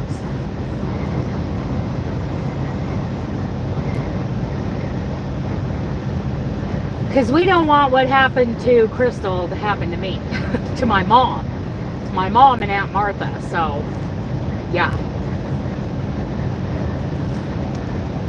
Oh, we're going to have so much fun. Oh, let's see what the male Nazi says, and then go to your other person. No, it's not a fun thing to do. You don't like squares? I love squares. I'm getting ready to do a couple of granny square blankets for... Okay, well, be sure you put it in your, oh, no to the swatting. I know. What a just bottom of the swampy, nasty sewage gutter that action is.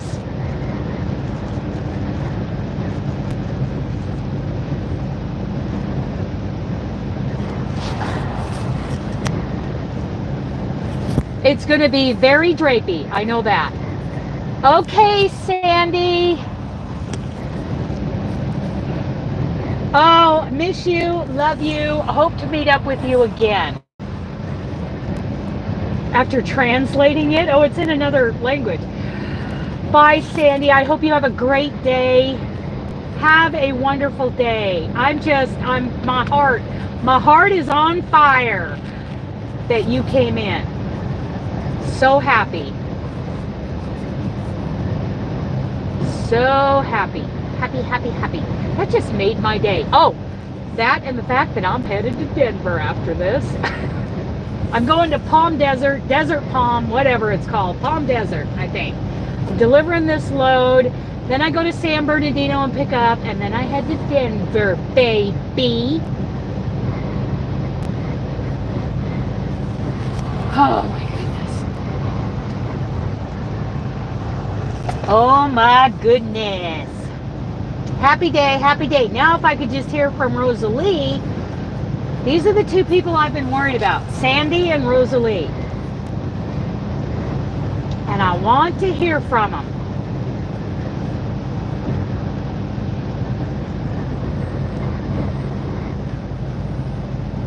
Okay, Crete, how fast are you going? 59, you're going faster than me.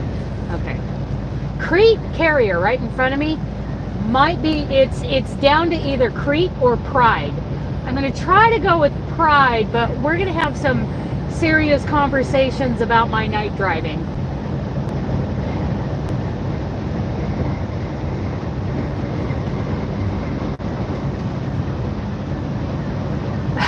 Loads to Michigan. Well, if I was with Pride or Crete, I could get loads to Michigan. I could get loads back to Ohio. I could get loads to Florida, Montana, Minnesota, Wisconsin, Indiana, Illinois. Spring. Okay, spring. We have a question for you. East Coast, West Virginia. Yes, definitely West Virginia. Okay, so spring, this is what I heard the other day. I think it was in the Crochet Garment Summit. So, you know, I was listening to some pretty expert people that originally yarn was just a thread. It was just like, I want to say fingering weight. That's what yarn was, and it was called the ply. And if you doubled the ply, it was called a double knit. But does the wraps per inch, if you double that ply, does that come out to 11 wraps per inch to make a DK? That's where the term DK came from, because it was doubled.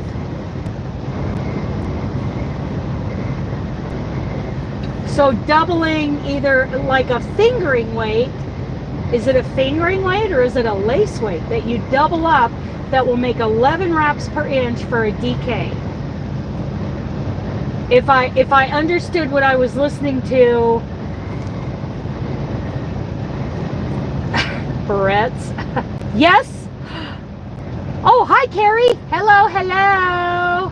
Kari, you guys, is my co-host. I believe it's Korean. Oh, okay. Oh, hang on. Oh, no, everybody wear your seatbelts. Okay, now we're through it. I don't care what kind of square it is. I do know that I did a very lacy open work square, and it is really in contrast to everybody else's more dense of a fiber. But it doesn't matter. It's your square. I will definitely do a denser fabric this time.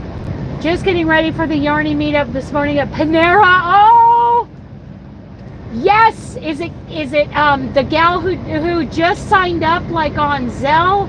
Is it Katie was Katie the one that brought the baked goodies last time? Anyway, so I saw you say yes, Spring. Was that yes? No, it goes up more than that. I'm not a lacy type of square person. Yeah, okay, yeah. So, Spring, what I understood is that you double up 2 fingering weight, 2 plies of fingering weight, and it becomes a DK. I don't believe that doubling just goes up one size. I know that's not true. Well, I don't know. That I've always understood, like, if you double up a 2 weight, you're not going to get a 4. That it doesn't work that way.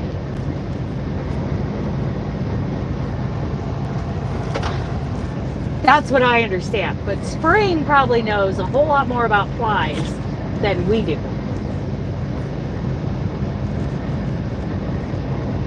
So Robin and I are in a tooth and nail fight about this. I just know what I heard in the garment summit, that 2 plies of what I believe was fingering weight. Hi, Trudy. The 2 plies that made it a double knit.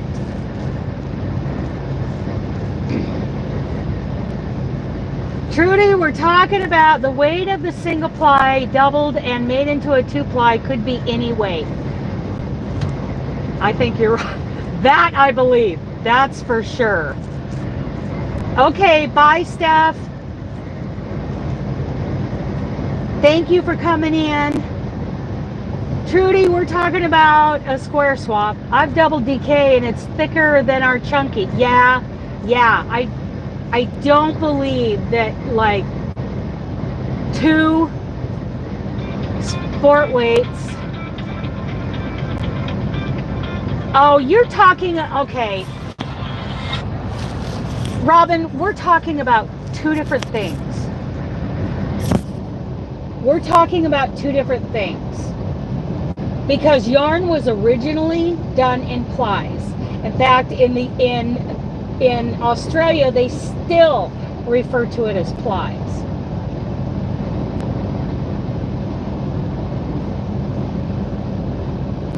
Right, depending on how thick. But their original name was 2 fingering weight plies put together, made a double knit. And that's where the name came from.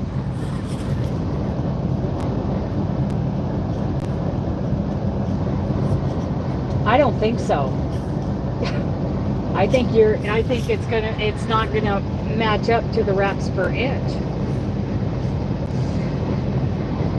Okay, well, Robin, this conversation started about plies.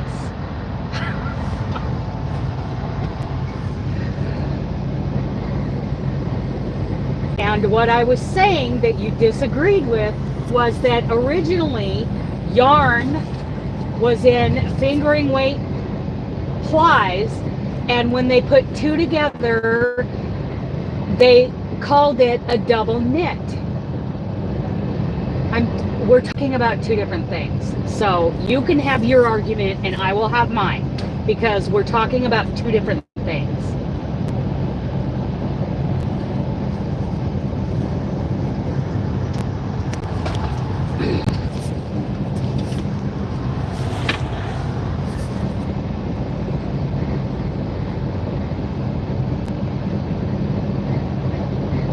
And if she put two fingering weights together, she needed to check the wraps per inch. And when she did, it was 11 wraps per inch and it became a DK. So that's what we're talking about.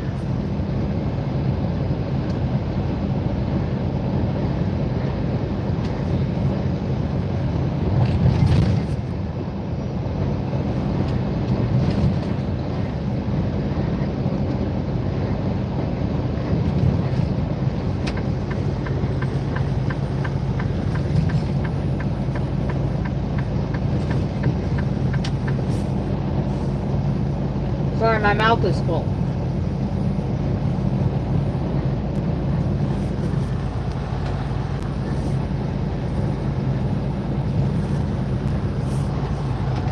So Jetton, I call her Jetton.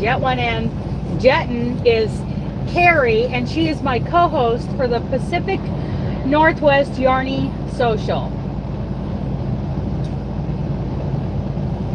Well, yeah, because you can adjust the thickness of your plies.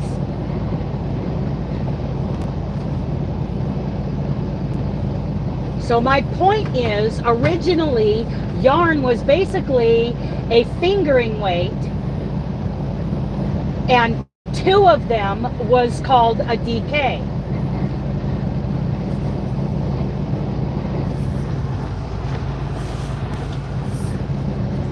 It wasn't exact, but it was a good guide, and it worked out for leather because she put two of them together and she got 11 wraps per inch to make a DK. Robin, we're talking about two different things.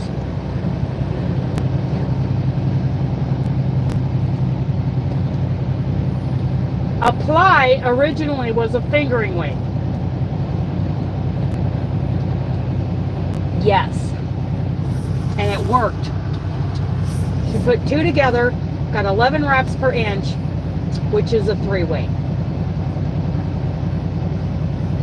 But now that we spin our own, people like Spring will spin her own. She can spin it to whatever gauge she wants it to be and put two together, and it can be anything depending on how she spun it.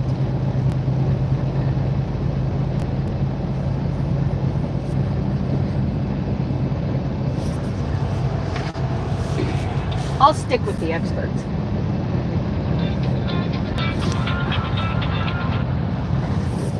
Now everybody's calling me.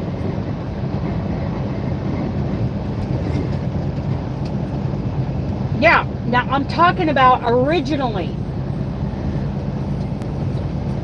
You guys are talking about different things than I am. And the proof right here is in the pudding. She had two fingering weights. She put them together, put them on her wraps per inch, and she came out with 11, which goes right along with what I learned at the Crochet Garment Summit. Yeah. That most yarn was one ply and it was fingering weight.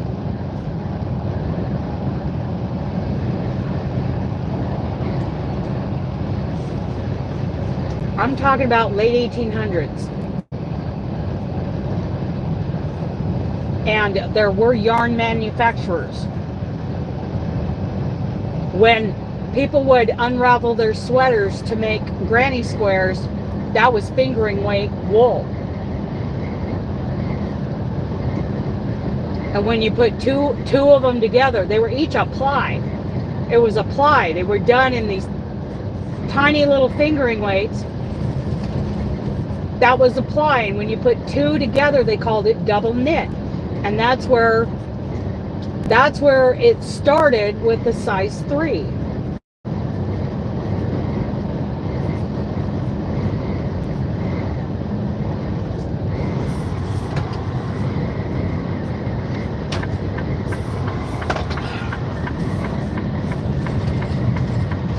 am I coming into? Where am I? Oh, we're in Barstow. So who's going to fill up the tanks? Who's going to pump fuel?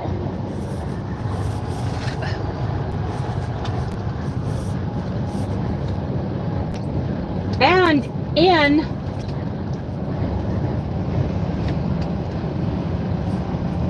thank you, Don.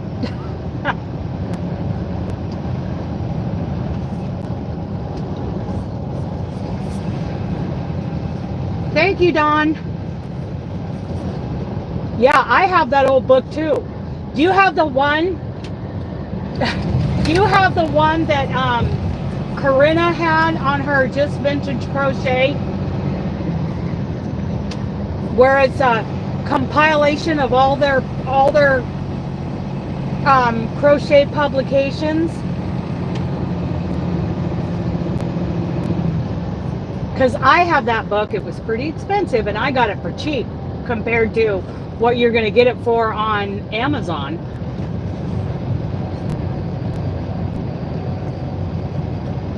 It is very important.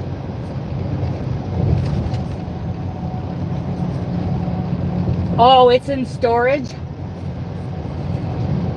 Mine's in the cupboard above the couch in the yarn bus.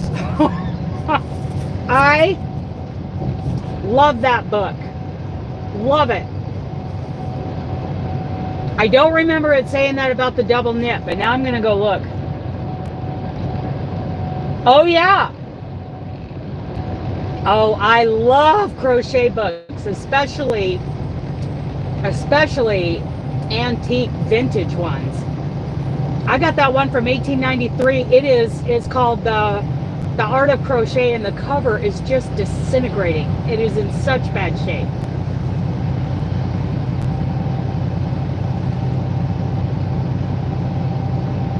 I need to put, because I can't afford to do everything that needs to be done to that book to make it, you know, what's it called? Dawn, say the name of that book again. It starts with a W.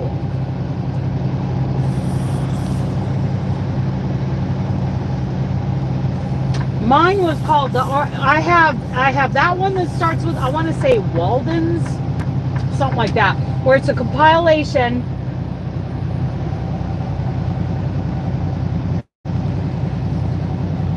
Weldon's Crochet, yes. And sometime, I think, what was it, in the 70s or 80s, somebody took all of their publications and put them in this one book. It was, thank you, Thrifty. It is wonderful, but it cost a lot of money to get it. I got it from Deb's Knitting Nook, and I got it for much cheaper than if I had gone to Amazon. I also have The Art of Crochet, and I believe that publication's from 1893. And man, I'm going to have to put like a jacket on it, because literally that cover is disintegrating. It is falling apart. I got it off of Amazon. I don't think the seller knew what they had. Bye, Jennifer. Oh, Trudy, he's being mean to you.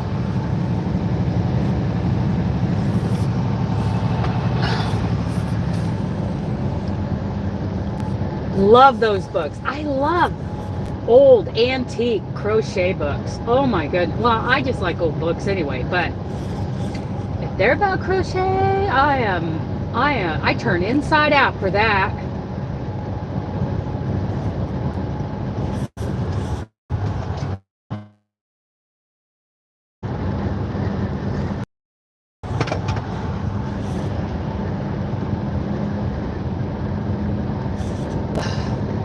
Love that book. In fact, I just got done watching, I believe from that book, Corinna just did the Tunisian squares. It was called The Princess Stitch. Weldon's Practical Crochet. Yes, I think so. And it's a compilation of all of those old Weldon's publications put in one book. And And I believe those squares that she just did, it was called the Princess Stitch. Originally it was called the Princess Stitch, now it's called something else. It's a variation on the Tunisian Simple Stitch.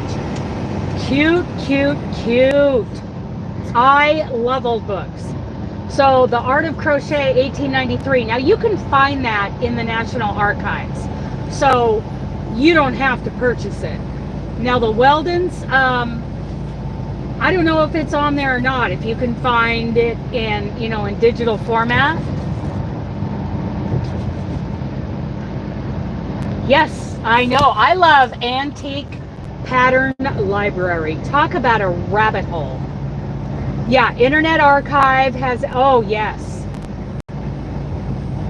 I go down the biggest rabbit hole on like Antique Pattern Library, doing all those searches. Oh my goodness. That is where I found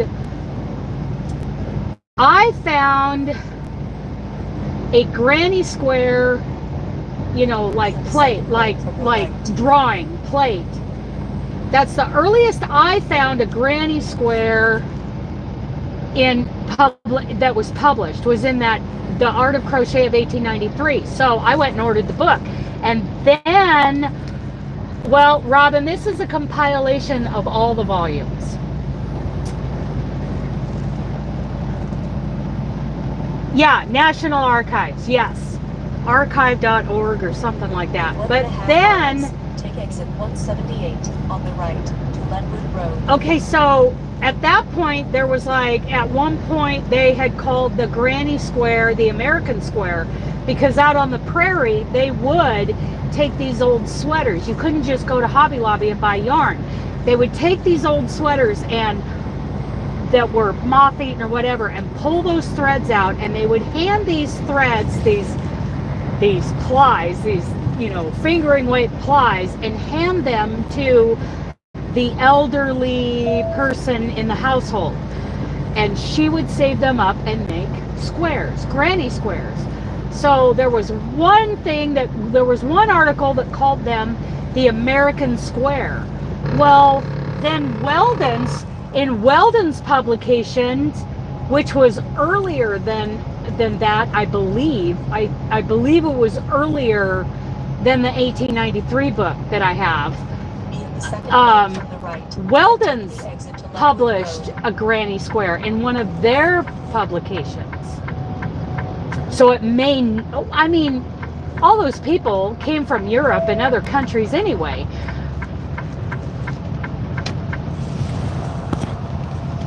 Yes, big universities libraries, yes. So that may not be an American original square. That may have been brought over from Europe, because I think most of our immigrants were coming from Europe. So it may not be the American Square. It may have come from the UK. It could have come from anywhere. So it is an old pattern. Turn left at the traffic light. And that's what I love that it was originally done in 4 rounds, and it was done by turning your work. It was done two-sided. So that is what my next granny square blanket, it's going to be assignment number 3. It's going to be in 4 rounds. I'm not doing it in fingering weight, but I am doing it in a DK, and it's going to be assignment number 3 of the crochet skills development, whatever thing I have, my crochet school playlist. So assignment number 3 for that, and that'll be the end of that playlist, is showing these beginners. They've already had 2 assignments. Project Gutenberg. Oh, love it. Large copy, please. Me too.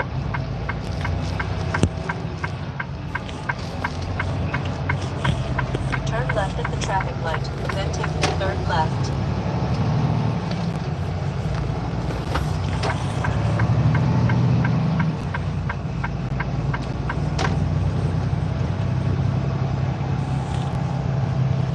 Who's pumping? I haven't seen any volunteers to pump the fuel. And the deaf. I haven't seen any volunteers to drive today. Come on, you guys. Everybody's got to pull their weight. Huh, Benji? Yeah. He's like, I do my part. I water everything. Oh, you meant pilot? Okay. You like that strong coffee, do ya?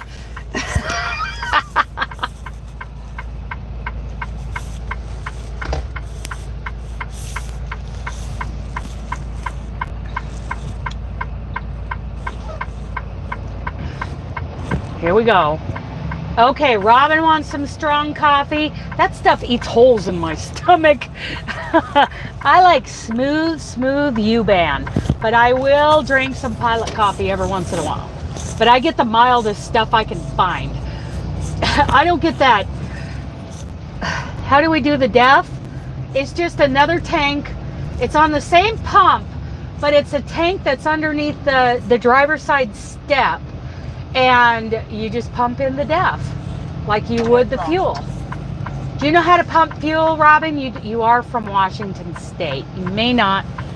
Oh, you guys pump your own fuel, right? Yeah. You know how to pump fuel. Okie dokie. Here we go. Ugh. Okay, you'll pump fuel. Tea or coffee if they have it. Oh, they have both, Paula. They have tea. They have some herbal teas in there, and they have eat your stomach lining kind of coffee. They're house coffee. DEF, diesel exhaust fluid. I'll explain that if you remind me. I'll explain what DEF is. But all diesel engines after 2006 have to burn DEF along with diesel fuel. Okay, buddy, you gotta wait. I gotta put on my boots. That was Oregon, and I hear it. Yeah, it's not completely changed, Amy. Oh, that's a whole another story. When I'm in Western Oregon, I don't pump my own fuel, and it feels weird to me. Even though I grew up in Oregon, I've been in Colorado and Idaho since then. By Weldon and Company is one of the books that Katrina.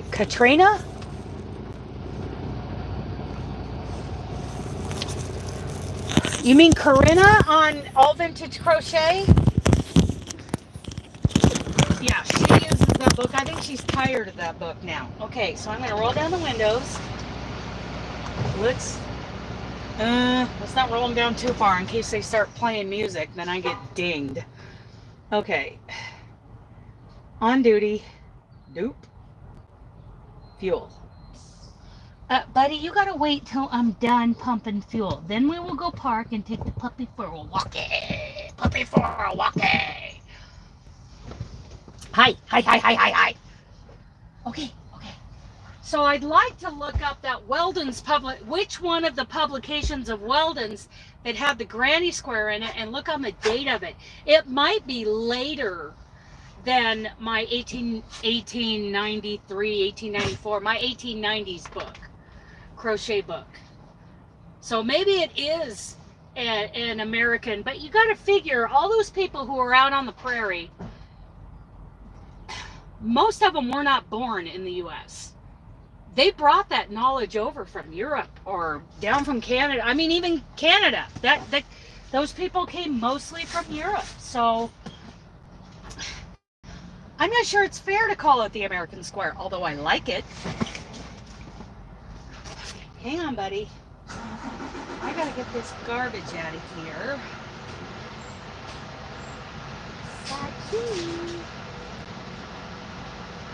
I gotta swap out my garbage bag, because who knows where I'm gonna end up spending the night tonight. Hi, buddy. Hi, buddy. You're gonna have to wait till I'm done getting fuel, silly rabbit. Yeah!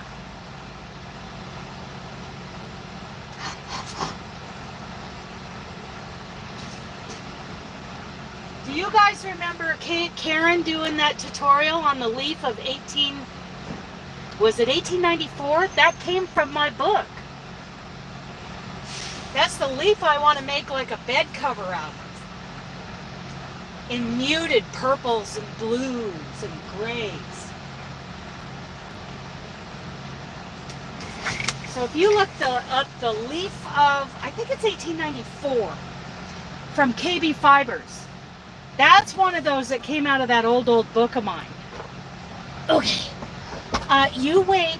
You stay. You stay. I'm gonna go get fuel, silly.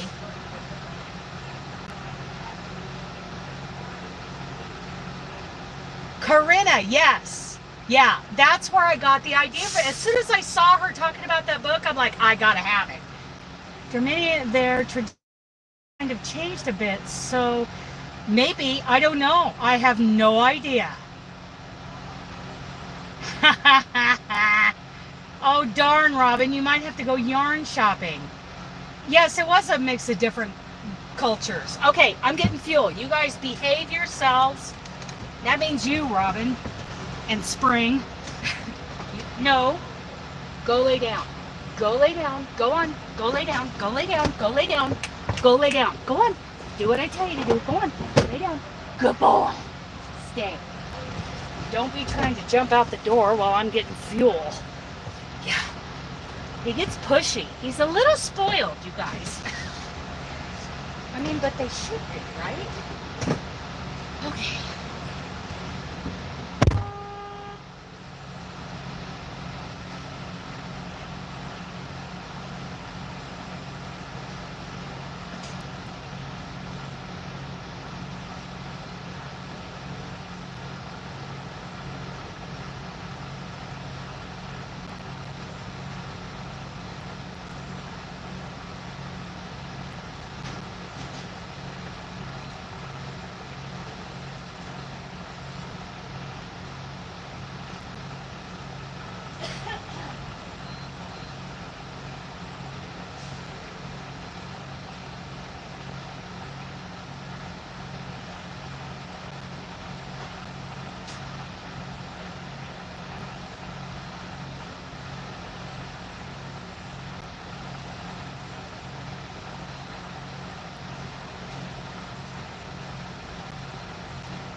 Okie dokie. Here we go.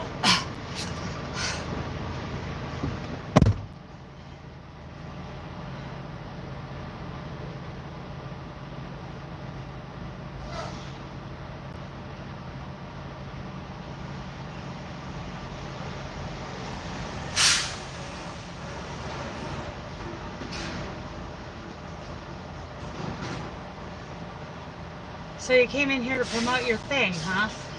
Okay.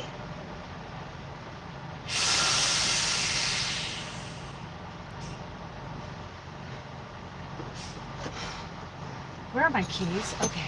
So can any of you guess why I only filled one tank while I was here? I filled the driver's side tank and then I filled the DEF.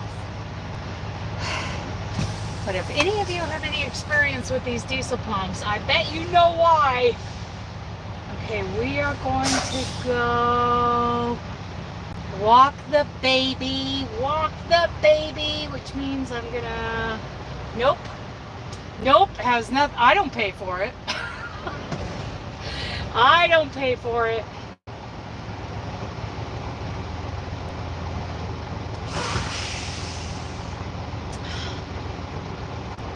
It's because of those pumps. Okay, we are gonna go through here. Wait, nope. Arriving at 2611 Fisher Boulevard. None of the above. I bet if Ellen was in here, she would know. So when you pull up to those pumps, especially these older ones, you know, you've got a pump on either side of the truck. But the pumps, the hoses and nozzles are offset. One is way forward. No. One is way forward and one is way back. And unless you are precise and used to coming into that particular island and know exactly where the sweet spot is, one of those hoses isn't going to reach. And I did not want to take the time to adjust for that offside. It's so irritating. Double, it's DK. Thank you. Thank you.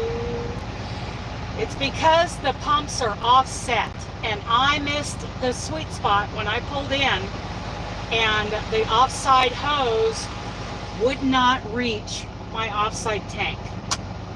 That's how far off they were. I mean, it's pretty precise at this place. There's a couple of them like this and it's so irritating. But I can get more fuel when I get up to Patterson or no, I'm not going that way. Which way am I going? Ooh, I can get more in Beaver, Utah, you guys. Nope, they're offset. Okay, again, I'm going to be right back, but I got to take the puppy for a walk. Yeah! You guys can watch Benji do his thing. Let me put the leash on you until we get across the way, because somebody's going to come flying around the corner in his flip-flops doing Mach 10. Okay. I'm going to leave this running with the air on. Ooh, I'm going to leave the AC running for you guys so you guys don't, so your brains don't boil while I'm gone. Okay. Come on, buddy. Let's go. Beep, beep, beep, beep, beep, beep, beep, beep.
everybody buckled up? We gotta roll, you guys.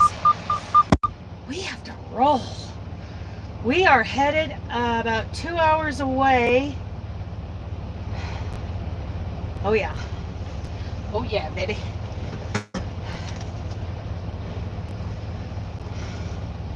To Palm Desert or Desert Palms. Palm Desert, I think is what it's called. Okay, here we go.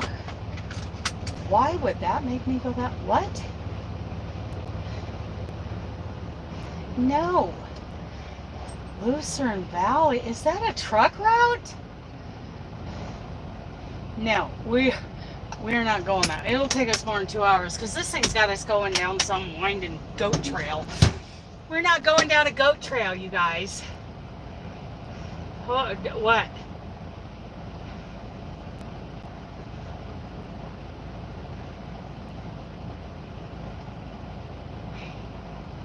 Well, I'm glad you came in here to promote your thing, Amby.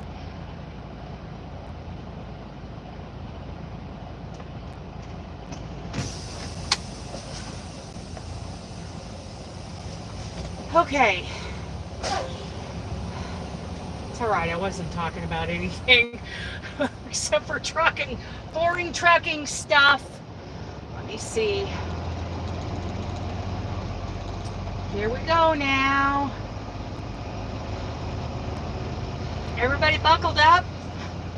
We're going down the 15 to the 10 and then headed east. And then I deliver at a Sam's Club. And then I'm going to try to get back to San Bernardino to pick up a preloaded trailer that goes to Denver. Yeah, baby. They've been doing a pretty good job of keeping... Oh, that's a cool setup. That is a cool setup on his bunk. I'll have to describe that to you guys. So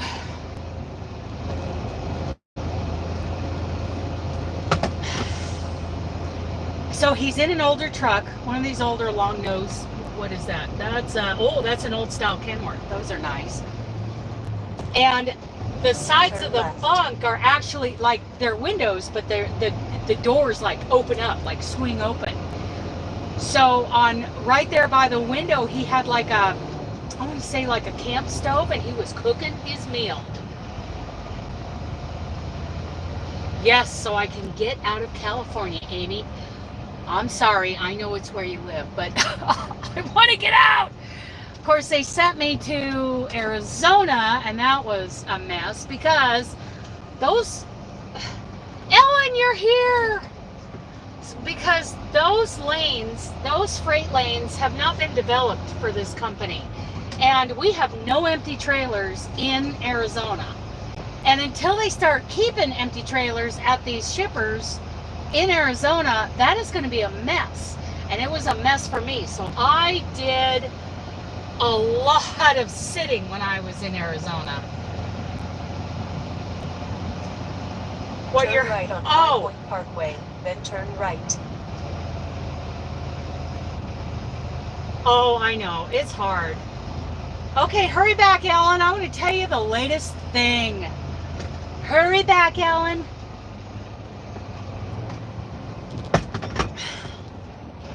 And sometime, Robin will have to remind me, because you know I'm going to forget. Oh, wait, Robin will forget too. Anyway, somebody remind me that I need to type up the information for the, and we need to come up with a name for our Christmas square swap. Something that isn't such a mouthful.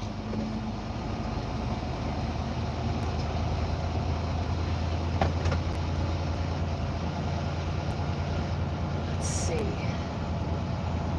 Turn right at the traffic light, then take the ramp on the right. She's bossing me around. Ellen just became a grandma. Hello. Ellen's a new grandma. She might have been a grandma before and I just didn't know, but I know she just had another grandbaby. She's been busy being grandma. Take the ramp on the right to I-15 north toward Las Vegas. The CSS? What does that mean? Oh, the CS, the Christmas Square Swap. Okay.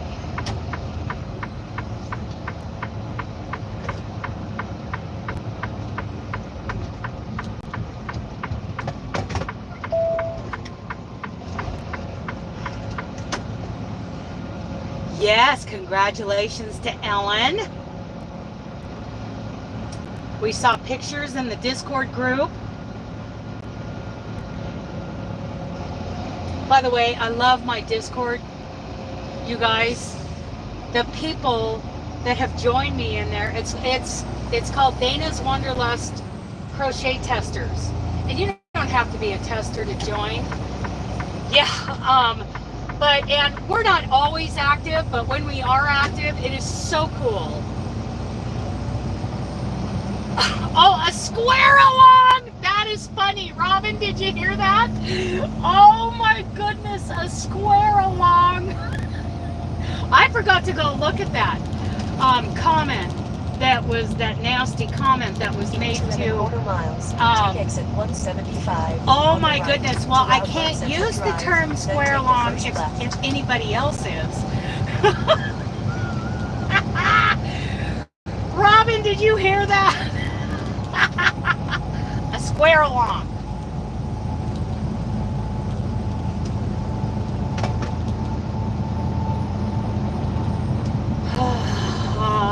Because we certainly couldn't call it a blanket along or a shawl along or a swap along, because somebody else might have used it somewhere in history. Oh, so for those of you who don't know, they're planning to move her up to NCU from... Okay. We better check, yes. Yeah, it's just crazy. So for those of you who don't know what we're talking about, Robin was talking about her shawl along. It's basically a make-along because she's designing a pattern for, yeah, especially crystals. Someone will get all bent about it. Yes. So that's what happened. Okay, so her crochet along, she's been planning this for a long time. Since before I ever heard about what Crystal was doing. But I don't follow Crystal, so I had no idea if it was earlier than that. But anyway, she's been planning this for quite a while. Her and Cheryl. Okay, so Robin's designing a crochet pattern. She's calling it a shawl.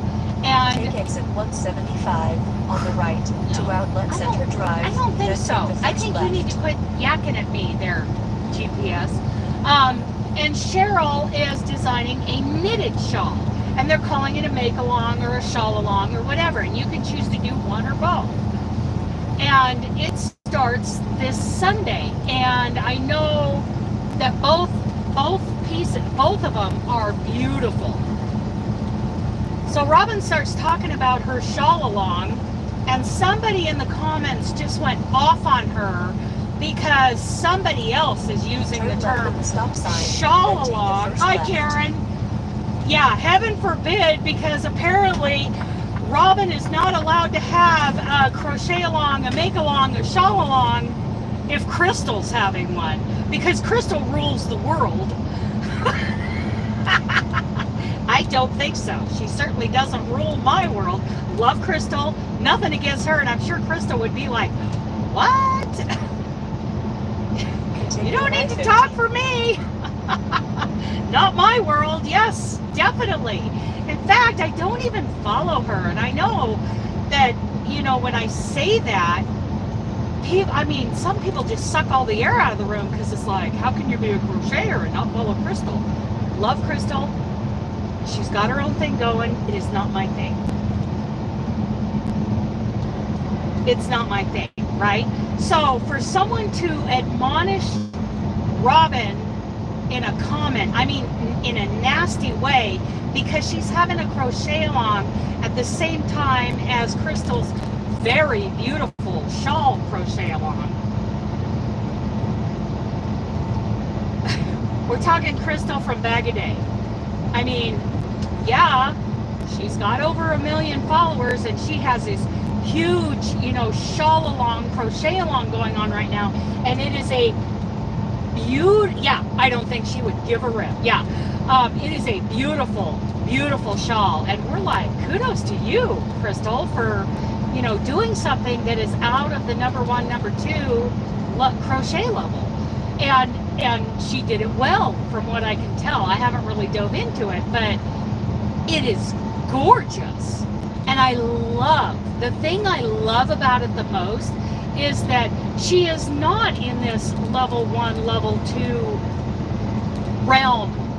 And she is bringing her followers out of the level 1, level 2, and bringing them into level 3. Because my impression, and this is an uneducated impression, is that many crocheters will not venture out of the level 1, level 2, because that is where their girl Crystal is. I love that she's bringing them through to level 3.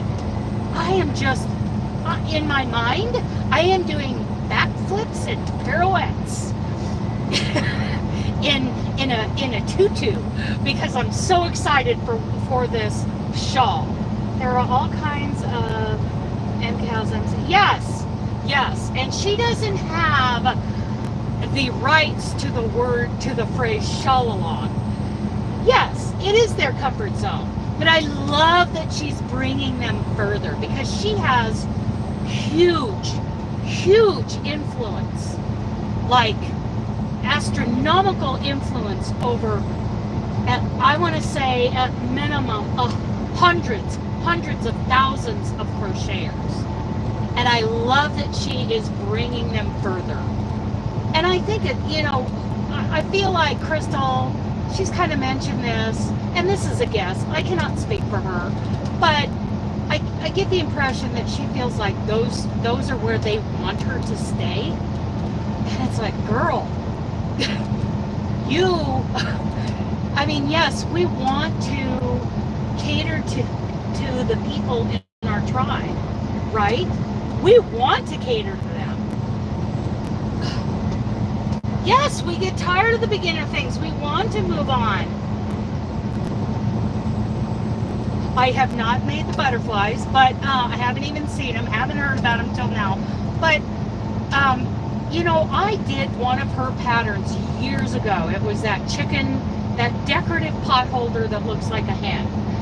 And she intends on doing good. Yeah, and that's what I'm hearing, is that she is breaking out of the idea that her people will leave her if she goes on to more level 3, a deeper dive into level 3 crochet. I say, yes, we want to feed the people in our core group. We want to feed them with what they're there for, with what they want. But we also have to feed ourselves. We also have to scratch our own creative itch. And I kind of had a feeling for years that she had this itch to do things that were a little more complicated and lean a lot heavier into level 3. I can't do that, or maybe, yeah, and I think a lot of times they misread Crystal, and they get the idea that, if Crystal's not going into level 3, then I certainly can't. That they get the idea that they just can't because of influencers like Crystal. And I don't think that's intentional on her part. What is intentional on her part, in my opinion, is that she's just trying to please them. She's just trying to give them everything they want, because, those are her people. But God bless her. Yeah, I don't follow her, but God bless her for taking that leap and getting into the intermediate level, and she's just dipped her toes into it. I know, and it's sad, Pam. It is really sad. It's almost like a mantra, it's almost a religion, a moral issue that, I don't read patterns. I mean, it gets to the point where I'm morally wrong if I encourage somebody to learn how to read patterns. That I am somehow being politically incorrect. They're super simple, but yeah, and I just love, I am, my heart is leaping for joy for Crystal that she has this crochet along going on. I do too. But like we were talking about, let me tell you something, Leather. I started asking her in 2016. In 2016, like 8 years ago, I constantly asked her to do something a little more advanced in crochet. At that time, I didn't know there were 4 levels of crochet. But I was asking her 8 years ago to do it. And of course her response was, yeah, I plan on doing more. Well, I think she was afraid of upsetting her people. Because she's a people pleaser. That's just who she is. Yeah, I think people don't realize that once you know how to do a pattern, once you know how to, you know what a DC is, you know what an HDC, you know what an SC is, you know what an SS is. It's a slip stitch. Once you know that, then those, you can easily start at a level 2 or a lower level 3 written pattern and start deciphering it, and then pretty soon it's just like a fluent language for you. Yes, they're very easy. They don't follow a lot of standards, but they are Crystal style and people love them.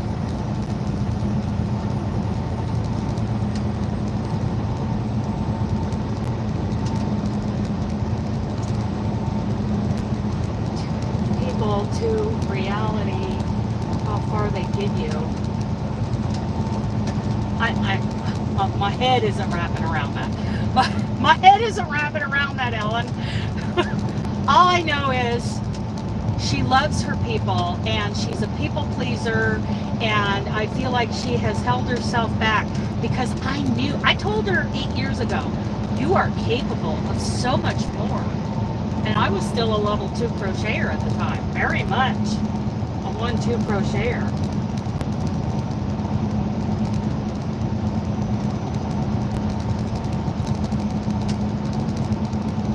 Oh, they look hot. Yes, I love Ophelia. Yes, I love Ophelia tops. Love her. Anya, yes. And the Lizzie blanket. I think I've done 3 rows of the Lizzie blanket. Poor Robin. She was, sorry, bouncy road pose. Oh, are you on the road, Ellen? Me too. Ellen, okay.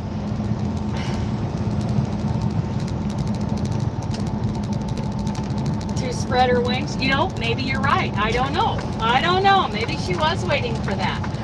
So, Ellen, I'm always, if it's something you really want to do, you'll figure, exactly, yes. There are so many things that I really wanted to do, and I had to hold off on some things. There's like a star quilt crochet pattern that I downloaded and got the yarn for, and I started working on it, and I'm sorry, but a level 1, level 2 crocheter wasn't ready for that pattern yet.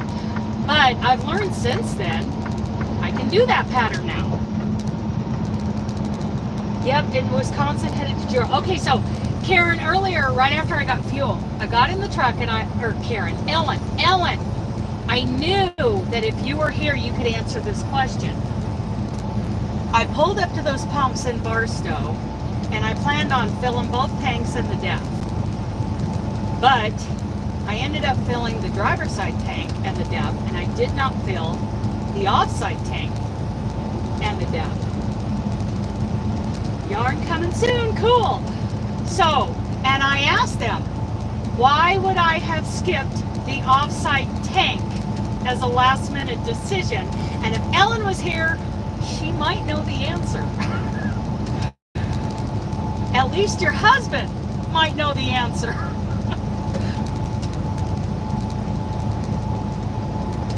Awesome, yarn going out. See, Robin and her Bigfoot yarns, she doesn't even have her website up yet, and she is making sales.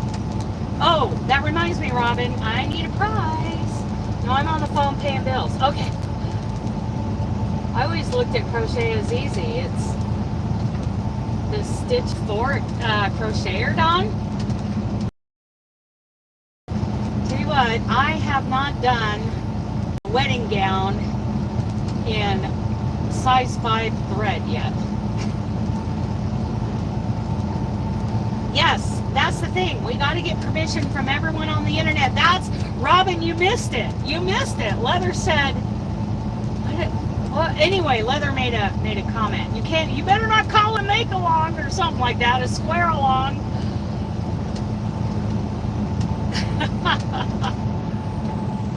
So anyway, my guess either someone was waiting behind you or the. Yep, I knew you'd get it because they were offset pumps, Ellen, and I didn't get it right in the sweet spot to reach, you know, both tanks. A square along. Yes, we cannot call it a square along because somebody somewhere in the history of the planet may have already called it a square along because I'm looking for names for the whole Christmas square swap.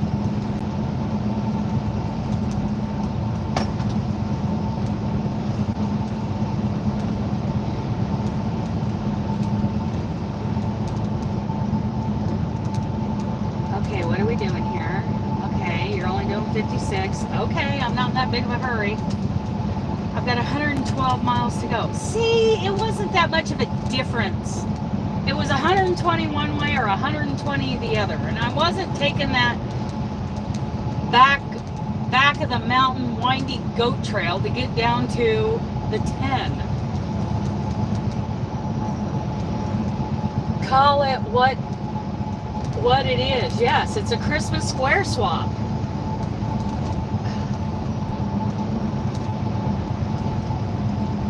It's a Christmas square swap. I mean, I was hoping to find somebody would suggest something that isn't such a mouthful. Hi Angela, we're talking about another square swap, girl. But this one's different.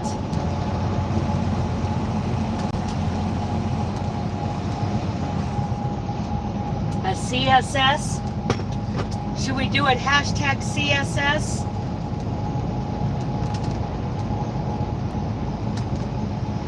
Is that catchy enough? Do we think that would hold? I don't know if that would hold into my my poor old 55-year-old brain.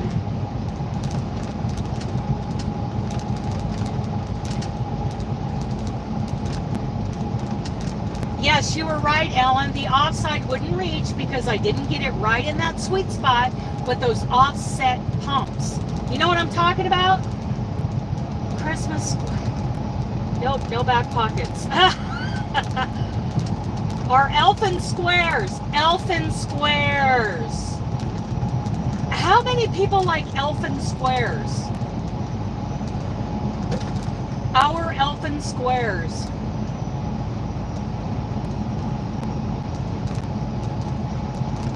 See, I knew Ellen would get this.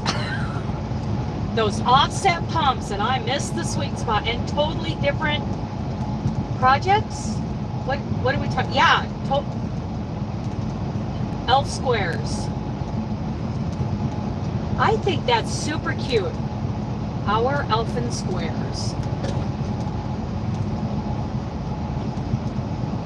Okay.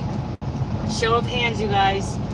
Yes, show of hands. Our elfin squares. I think she's got it. Because Christmas, I know we have people who don't like when we shorten the word Christmas. So, but Christmas is such a long word. Okay, I think it's our elfin squares. All right, Angela, let's see. Oh, you beat him. Oh, he's coming after you now. Okay, so our elfin squares. There will be 20 people per group, and we're thinking there will probably be 2 groups. The first one will have Canadians in it. The second one will not. So let's say Robin is in group 1. And everything I make contains husky fur. Just pick it out as you go along. Just pick it out as you go along. So 20 people per group. You make 8 by 8 inch squares blocked out. They need to be no animal fibers. They need to be in a DK weight yarn and your favorite, whatever Christmas colors you want. These are Christmas squares done in a DK. They're 8 by 8 inches, and you crochet 40 of them and send 2 squares to every other member in your group. Pull your kitty hair. Yes, you need your tortitude hair out of there. Pomeranian fly. Yes. Yes. So, and we will just, I can't get all, some are so, yes, okay. So, and the thing about these swaps, this is not a charity project. Charity project, I would be very concerned about any pet hairs. But because this is not a charity project, I just ask people to do their best, right? And we're starting now, Ellen. You have until November 30th to get your squares out. So email me. You have to email me saying that you're in with your mailing address. Okay, get that turned off. With your mailing address, and let me know, do you want to be in the group with Canadians or not? And once we fill those 2 groups, I can't imagine filling a 3rd group. 60 people, that's a lot. But maybe, I mean, if we get enough requests, I can do at least a half of a 3rd group.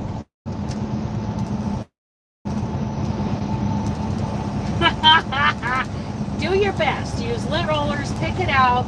Try not to make it, you know,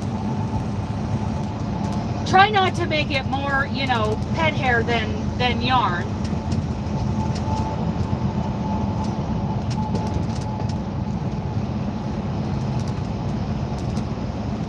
Oh yeah, shedding. Oh, let me tell you, Trudy, my dually shed every day, 365 days a year.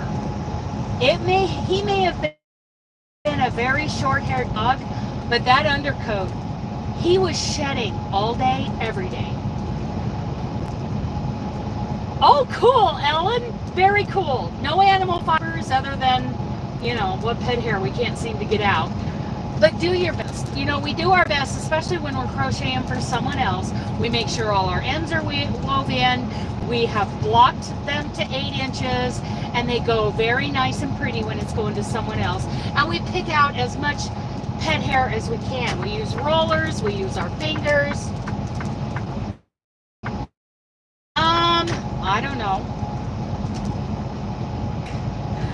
I don't know. Should we put a last day to something? You know what? Let's just see how it goes. Let's try to get the 2 groups filled, and that could take a couple months. And then if it looks like we need a 3rd group, then we'll do a 3rd group.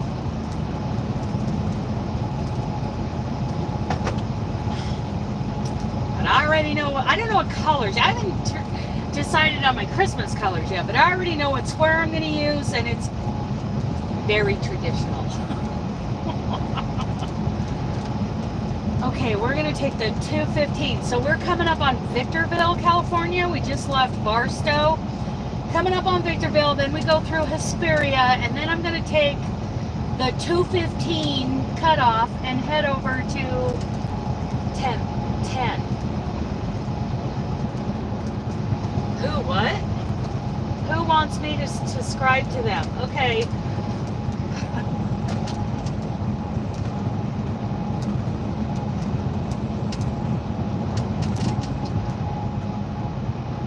For the square swap, my second problem is my health, so it is difficult to crochet much. That's why I didn't do last year. So, and you know what, everybody has to make that decision for themselves. Do you think you could do 40 squares between now and November, the middle of November, and get them mailed out by November 30th? You know, that's, you could try, And if you don't, you know, if by, let's say by November 1st, you've decided you can't do it and you haven't, you know, put your name in the hat and there's a group not filled up, you know, you could just decide not to do it. But if you're already in a group, and, you know, we depend on everybody else in our group. So, you know, I get it. I've got a shoulder issue right now. I've got a bad shoulder issue right now that I need to get fixed. And I can only imagine if I wasn't driving truck all day, if I was crocheting, you know, for a living, or crocheting every day. The squares are 8 by 8 and they are blocked. They are done in a DK weight in Christmas colors. No animal fibers except for a little tortitude. I can handle a little tortitude. Little tortitude is just part of the process. I wouldn't get in a group unless I have, okay. And if you don't make it, are you trying to stress me out? I know what square I am. I know what square I'm making. DK, non-animal fiber, 8 by 8 squares. You make 40 of them, send 2 to each of the other members of your group. Well, yes, my shoulder is still, it gets better and then it gets worse. And I think part of the problem is picking up a 28-pound dog several times a day. You have 6 picked out? You found your yarn? Awesome! So, and there are no rules about each square being the same like we did before. I've decided to throw that out. You can do 20 of one square and 20 of another so that everybody gets 2 different squares. You can do 40 different squares. So all you have to do is email me, say that you're in, and let us know if you will help us fill Group 1, which will have some Canadian crocheters in it. We have at least one already.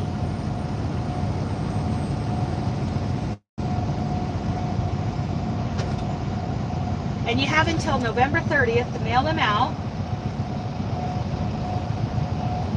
And we will be our elfin squares. We will be, how many yards for a square? Are you kidding? I have no idea. I have no idea, Kim. I have no idea. Make a square, rip it out and measure it. I don't know. It's got to be made in DK. Oh my goodness, Kim. You're killing me. I was thinking the same. Oh no, I better start searching for my square pattern. Well, I know which one I'm making. There are so many cute Christmas, you know, and Angela, okay, so Angela went to the added expense of making a very 3D square. I wouldn't have a problem mailing those out, but not everybody can do that. So if you want to consider mailing the price of postage, make it a one layer. So you put 2 layers of DK because you're doing 2 DK squares in an envelope. Consider the cost, you guys. Just consider the cost.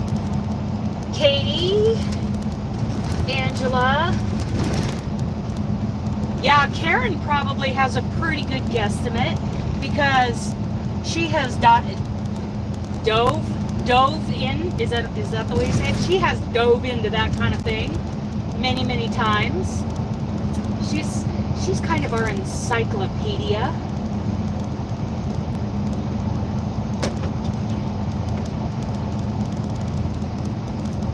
So yeah, about how many yards of DK? I think it depends on the DK, but Karen probably has a pretty good estimate.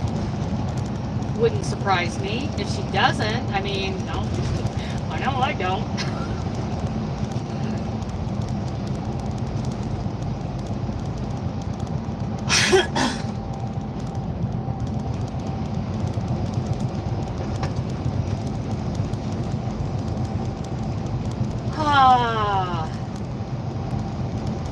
And whatever your favorite Christmas colors are, I'm not going to give parameters on what is a Christmas color. I know what Christmas colors are in my head, but they might be different in your head.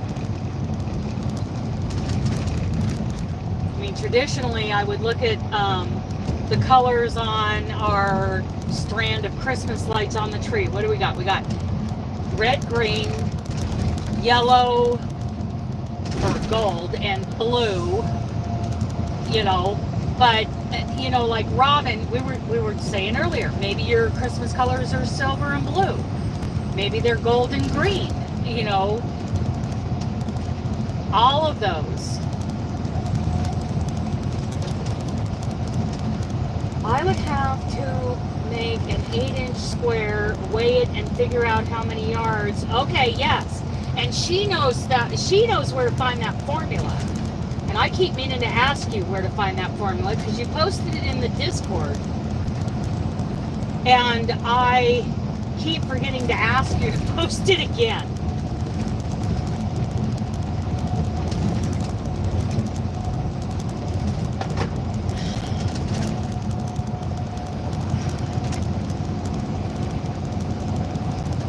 I don't know what area that was. I can only see my current 5-inch squares are 3 ounce. Okay. And I'm guessing that you figure it out by, you know, ounces and yards that are on the label. It's on every yarn label. Yeah. Okay. Yes. So you figured out how many yards per ounce? Is that how that works? Yards divided by ounces. Okay. Oh, you put the ounces into the yards? Okay. See, I had it backwards. Ounces. Click on Ravelry. Okay. Okay. That's a good idea, too. That is a really good idea. But I want to figure out the formula, too, because then I can just look at the label and look at my square and say, you weigh so many ounces, this is how many yards you are. Don't even ask me to do, I like math. I'm not like a mathematician, and I never went past, what, Algebra 2 in college, but I liked it. It made sense. I like it because it never changes. I don't care what anybody tries to do to it today. Math is math. Math is a fact.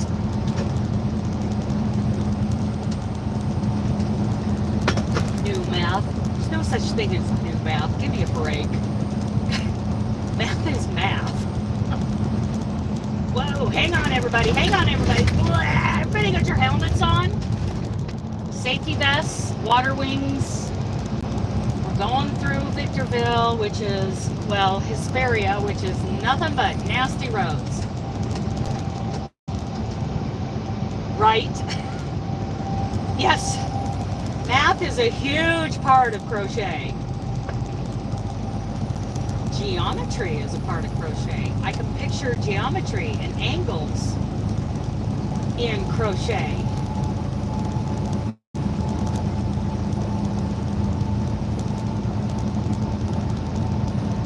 Okay, so far it's smooth right here, but then it'll get rough again.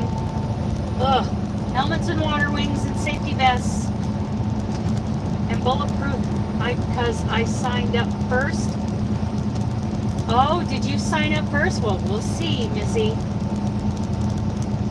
We'll see, Missy. Yes, I think you did sign up first, even though you are not going to do another thing. She's not going to do another thing. I'm going to have to order some yarn.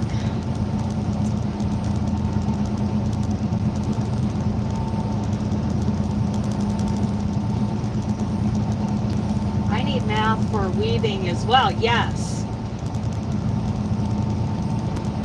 Right? Yes. Same with knit and crochet. You got to do your swatch, not only for gauge. I'm getting over. I don't know what's going on, but I am getting over. Something happening over here.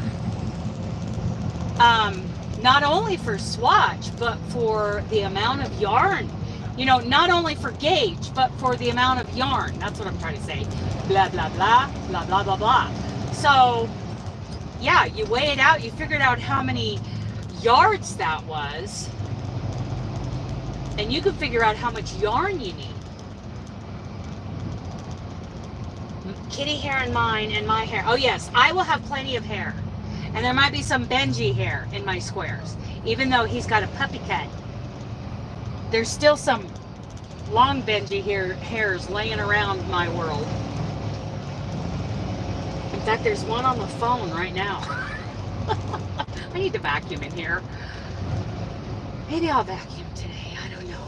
Or maybe I'll just sit and order yarn. Or maybe I will edit the Noah scarf and get that baby published. With everybody's pictures and their quotes. Oh, I'm so excited for that Noah scarf. Ah!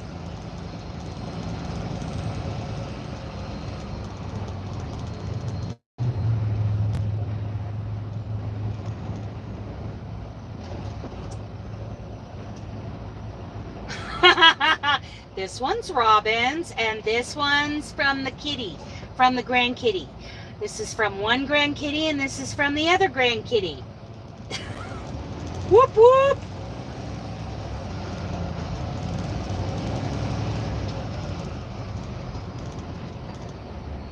I don't know what's going on ahead, but I have a feeling that right lane is coming into the center lane up ahead. Something happened. Got to get started on my stream here shortly. Okay, give the link to your stream, Karen. You guys should go to her stream. It's fun. And you sign up for the Pokemon game, and that is fun. You guys, it is so fun. I mean, we play rock, paper, scissors here. Boring. You should go play Pokemon on Karen's stream.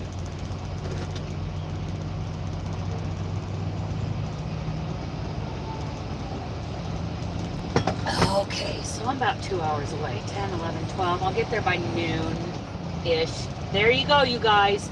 Bookmark that link. I try to keep it out, but I'm sure... Oh, yeah. We all miss some. Every time I see a dog hair or one of my hairs, I do my best to get it out of there. But I am not crocheting for charity on this project. So, yeah. Community game. I also have a parachute drop and Plinko? Oh, so there's more games going on. I want to figure out how... I wish I could figure out how to do that, like, on YouTube Lives. StreamYard. I still haven't figured out the chat to voice.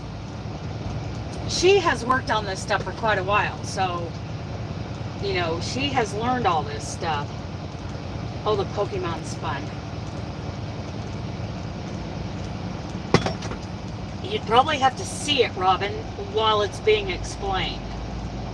I'm sure you can too, but you know, I gotta do a deep dive into figuring out how to do it, because I would love to do a Pokemon game like you do in the lives. 8 years, yes, she's been working on this a long time, and she has done a lot of research and figured out and taught herself how to do all this stuff.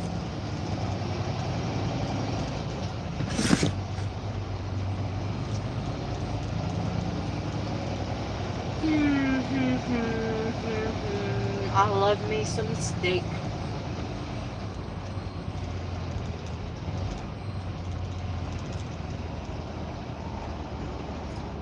Let's see if I can remember. Like, I haven't been in one of her streams for a while, but like, I have signed up for the Pokemon game, so I see when all of a sudden in the chat, in the text, it'll say a wild Pokemon is blah blah blah,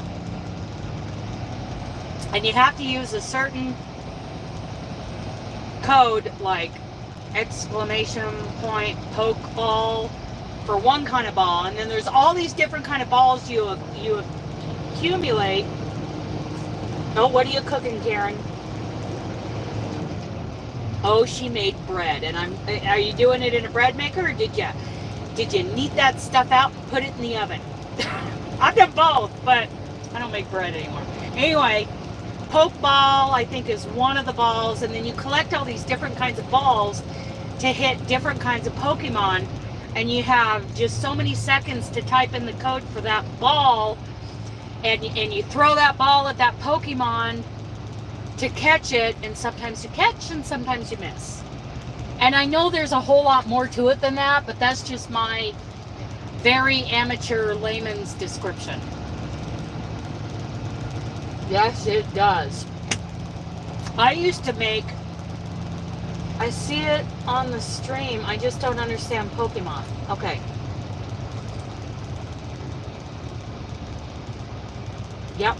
She's been at this for a while, you guys. I used to make, it was a Pioneer Woman recipe from her website. Okay, okay. And when you throw balls at a Pokemon, you catch it. You don't like bean it in the head and kill it and take it home and gut it out and skin it and eat it.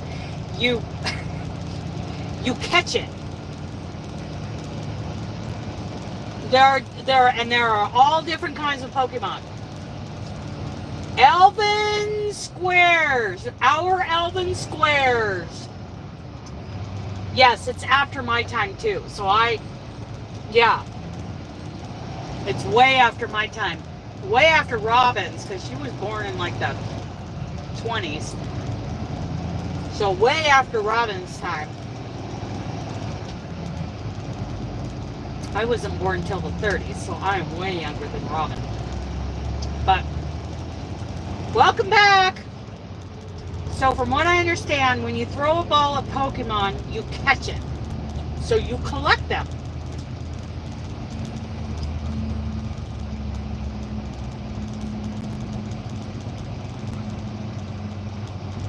Way after, yeah.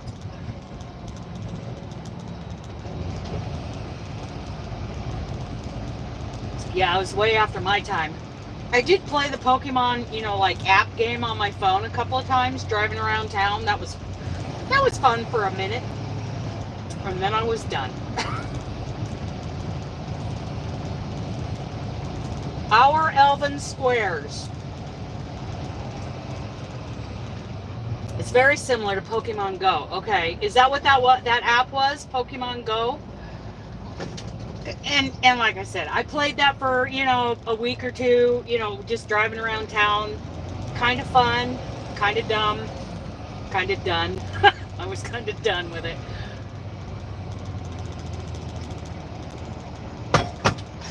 Deleted the app, went on with my life. And we couldn't figure out why people, like I would park my flatbed Ford across the street from the front of the church, under this tree next to somebody's backyard fence, on the side of the street. You found your barrette. Well, that only took 2 hours, 3 hours. It's not Pokemon Go, but similar. Okay. And people would tell me that they could see out the window. People were parking next to my truck for like 30 to 60 seconds. And it looked like they were taking pictures of my truck. And then it kind of dawned on me, they weren't taking pictures of my truck. There was a Pokemon at my truck. These people were catching a Pokemon across the street from the church building. And that's where my truck was parked. Okay, come on over, Heartland. I'm paying attention. Yeah, so they were catching a Pokemon. Oh my goodness. Oh, it took me a minute. I'm like, I don't think they're taking pictures of the truck. I think they're catching Pokemon. And of course, everybody in church is like, a what? Huh? Yeah, you can't see it because it's invisible if you're not using the right app. You have to use an app to see the Pokemon sitting on the flatbed of my truck right now. There was one at Bi-Mart. There was one at the Dollar General. They were all over town. And so all of us people, there were people walking in droves down the sidewalks when that game came out. Minnesota or Pennsylvania, you're an idiot. Go home. That is not how you change lanes, dude. Of course, I don't know, you did it fine for California, but we had a group show up in a parking lot at my class and scared the crud out. Yes, and they're all staring at their phones, and then they walk off. Oh my goodness, when that game came out, there were herds of people walking down this, walking all over town. Well, I did it in my truck. I did it cowboy style. I'd pull into a parking lot, bloop, there's that one. I'd go drive out on Cascade Road, bloop, there's that one by the railroad tracks. It's a pretty ingenious concept on how it worked, but it's, unless you've played it, it's hard to get your head around. And I still am not an expert on it, because I never watched the seizure-inducing cartoons. I never watched any of that. Oh, that coffee is so good, you guys. Oh my goodness. My coffee. My U-Ban. I have no idea what's going on with this. It might just be backed up construction traffic for all I know. And we're doing 4 miles an hour. We are flying. What are you doing, Superior? Going all the way to the end and forcing yourself in? That's not how zipper merging is supposed to work. And anybody who thinks so is an idiot. Spots that are there permanently. I did it in my car, yes. I still have it on my phone and tablet. I don't. I saved up some room. I got 50 million apps on my phone. And like I said, it was fun for a minute, but then I had to go work. I had to go train horses, give riding lessons, coach some barrel racing, and make a little bread butter money. Not much, that's for sure. Okay. I have a feeling this is we are stopped as a result of people thinking they know how to zipper merge, which they don't. That was the worst thing ever suggested. Because people just use it to take advantage. What is going on here? Okay. Feels like somebody's holding onto the trailer. That was weird. Okay. Come on over. Maserati. That's a pretty car. I don't think I've ever noticed one before. Go, dude. Go, dude. Go, dude. Go, dude. Go, go, go.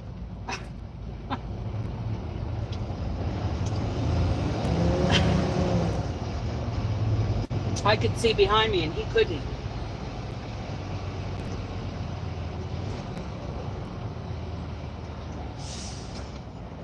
A lot of people at the last minute are taking that exit because, you know, they probably could get ahead of all of this. If they do, I have no idea. Don't know, don't care. There's Heartland Express. I'd probably be driving for them now if they had a pet policy. That's my only problem with them.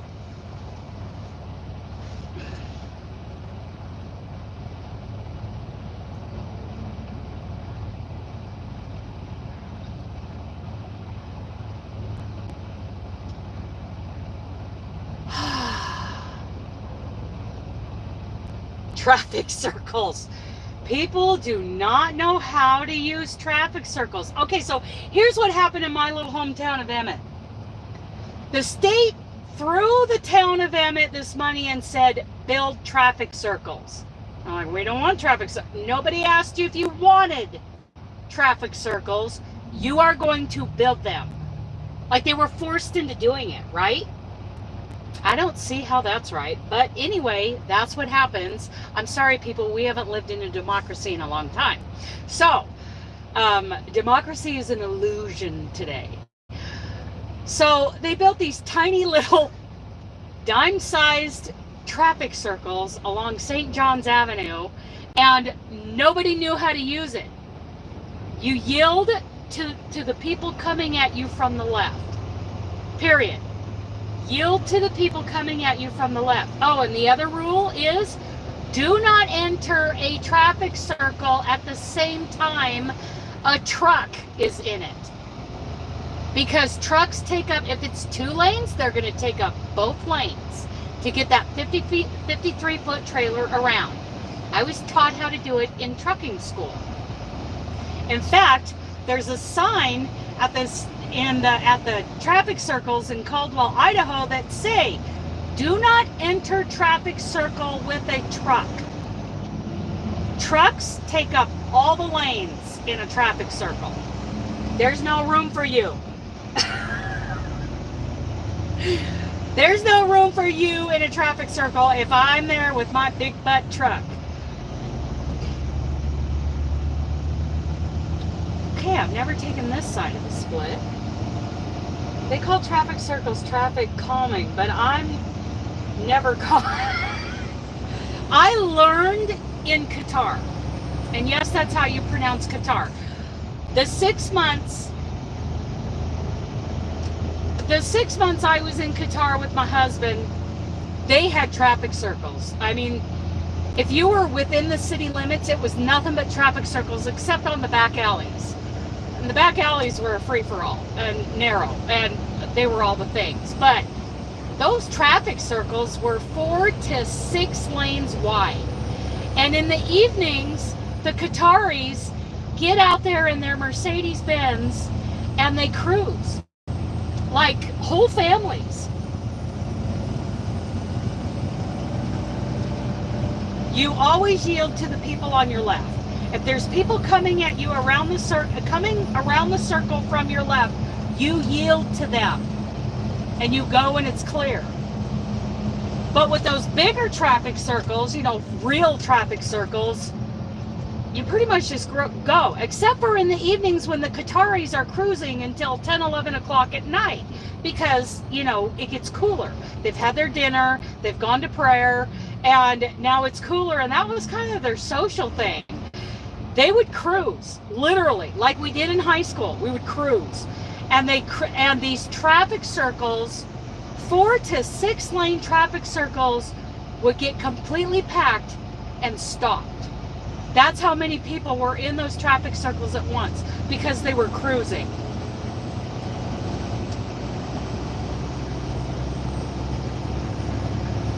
Yeah, you have one and go right into another one. That's what you said. Yeah. Yep. And those little dime-sized ones in Emmett, Idaho, of all places to put traffic circles, we are not happy with our traffic circles in Emmett, but the state they just, you know, laid down the law and said, here's money, build traffic circles. And the city had no choice. Yeah, that's how democracy works today. There is none. We're under the illusion of democracy. Oh, we're splitting again. Okay, let me see. I hate that because people here do not yield or watch in that. They just barrel through. They don't stop. Well, and if they were built right, and it isn't during a huge traffic jam, like those ones in Qatar, they were built right. And in the middle of the day, there wasn't like a deadlock traffic jam. You really didn't have to stop. You could slow down and wait for that point, but you didn't have to stop. But the ones in here, those little tiny buggers, yeah, you got to stop because you've got a car coming from your left. It's a 1-lane, tiny little traffic circle. You have to stop. If somebody is coming from your left, they're going from left to right. You got to wait for an opening. Then you get in and get out. And use your turn signals, please. That's another thing. People think that turn signals are optional. It is very intentional, and it is communicating to other drivers. And do it before you start crossing the line, please. Drivers have gotten so lazy.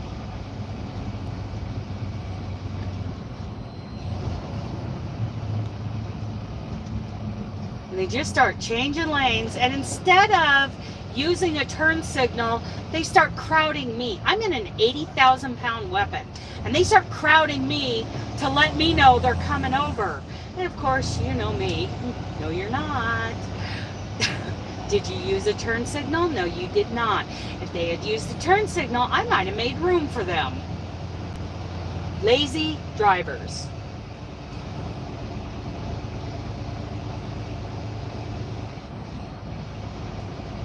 And that zipper merging, that just gets me, because people do not know how to do it right.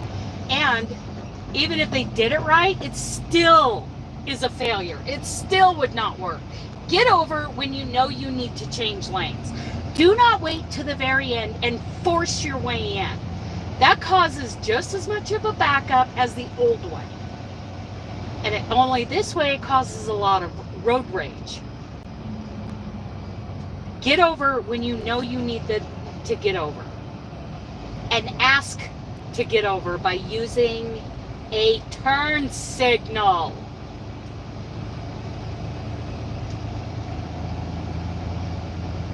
I don't know who teaches these people to drive anymore. My mom has gotten a little,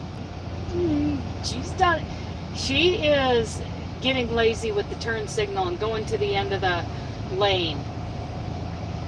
Yeah. And she's the one who taught me when I was a toddler. If you know that lane's gonna end, then you get over. I remember her saying that to me going down the road in our El Camino in Eugene, Oregon.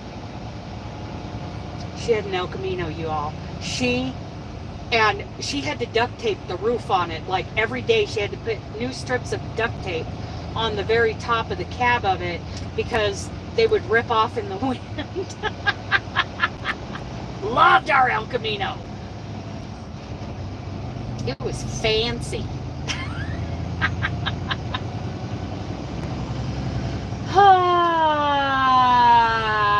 I may not make it by noon, but it doesn't matter.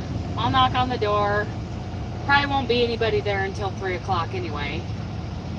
And then, if somebody comes in with a refrigerated load, they will rip me out of a dock door. A dock door that I've been waiting out for hours to put that reefer load in ahead of me, which is stupid. And it's just wrong. And it makes me mad, and I start saying trucker things.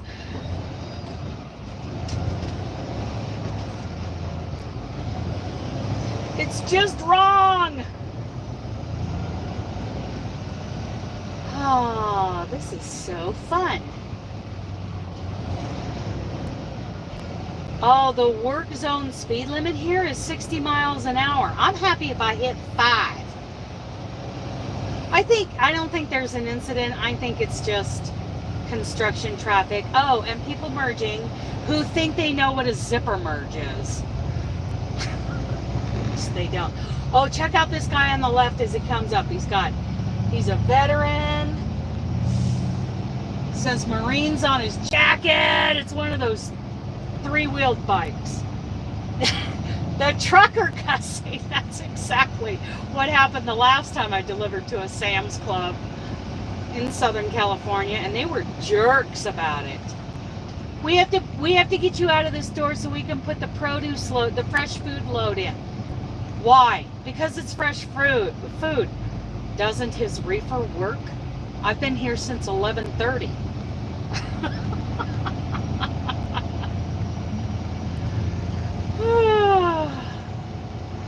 Oh my goodness, I am so excited. Our Elven Squares. I like that. We'll make it hashtag our Elven Squares. Oh, there was an incident. Somebody did their airbags were deployed. Okay, now we're moving. Sorry, dude, I didn't mean to crowd you next to that wrecked car. There was an incident slowing us down in the construction zone where people were not merging correctly. Huh, weird. Okay, now we're moving. As soon as we get past as we got past the wrecked car, we are grooving and moving. Our Elven Squares. That is so cool. I better check the world to make sure nobody else is using. How many group will that be again? Okay, so the first group is going to be a mixture of American and Canadian. The second group will be US only. And if we get enough for, a third group, maybe we'll do a third group. I doubt it, but we'll see. Oh, Robin has bacon. Oh my goodness, I'm out of bacon. All right, we're all headed to Robin's. I gotta turn this truck around and head the other direction though. I'm getting further and further away from the bacon. Thank you, mister, for the bacon. Did you make enough for everybody? Just asking. Asking for a friend. Whee! Now we're going. Now we're going. Yay! Ugh! Ugh! Ugh! Hopefully we get on smoother roads. He sure did. Thank you, mister. You would like to, okay, well, Paula, you email me and tell me you want to be US only. Group 2. I think group 2 is going to fill up fast. He always cooks for 50 people. Well, that way there's stuff to munch on for days. I like that. I make a big old steak for breakfast and I munch on it all day. Angela's holding her plate out.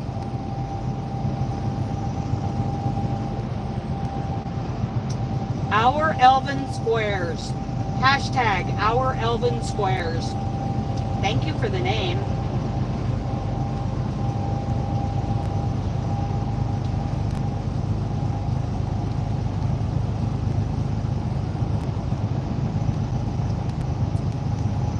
On plants. I gotcha. It is plant season, right? I mean, it's May.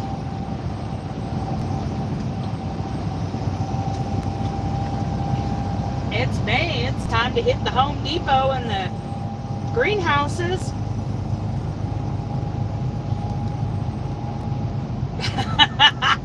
I wear all my coffee, Angela.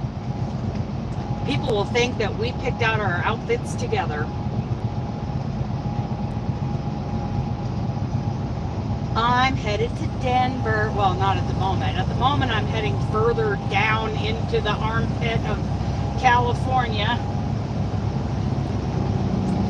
Oh, I need to pull over somewhere and get some of my water. Oh, I've got iced tea. Hang on. I got a bottle of iced tea right here. Hello. Got me some iced tea. Iced tea and bacon.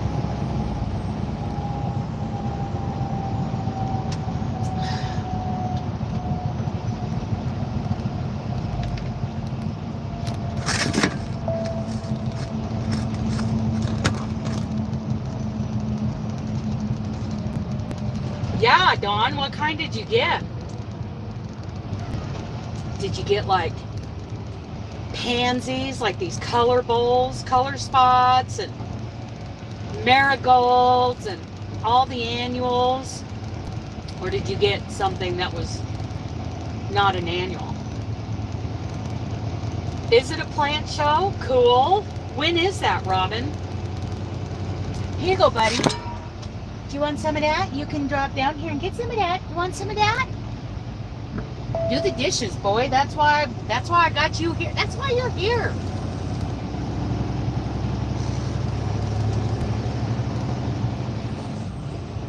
Oh my goodness. Oh. Cajon Summit, you guys. Cajon Summit, 45 miles an hour. Truck speed limit. Oh, because we're coming down the other side. We've got to slow it down. Slow it down. Okay, I'm going to get over then. Sorry, Honda. Next Saturday, so not this coming Saturday, which is the 4th, it will be 8, 9, 10, it will be the 11th? Oh, you're doing, it's an earring day. Okay, we're going to do 45 down the hill using not just the Jake brake, but the downhill assist. My husband eats one for breakfast. The next morning, not. I make a lot of meat. We are absolutely. Oh, I'm telling you, I am on the carnivore diet.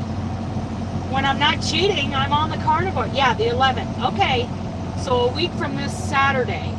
And it's just one day, Robin.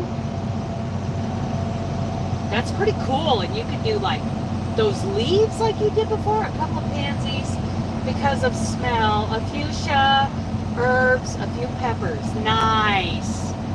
Very nice. That's a nice mix.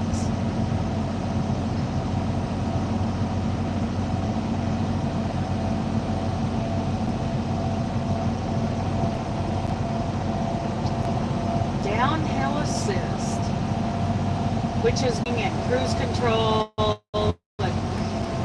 It's this great ending. Yes, Mother's Day. Oh, is that Mother's Day weekend? Oh, crap. I'm glad you told me. Don't let me forget, Robin. Okay, well.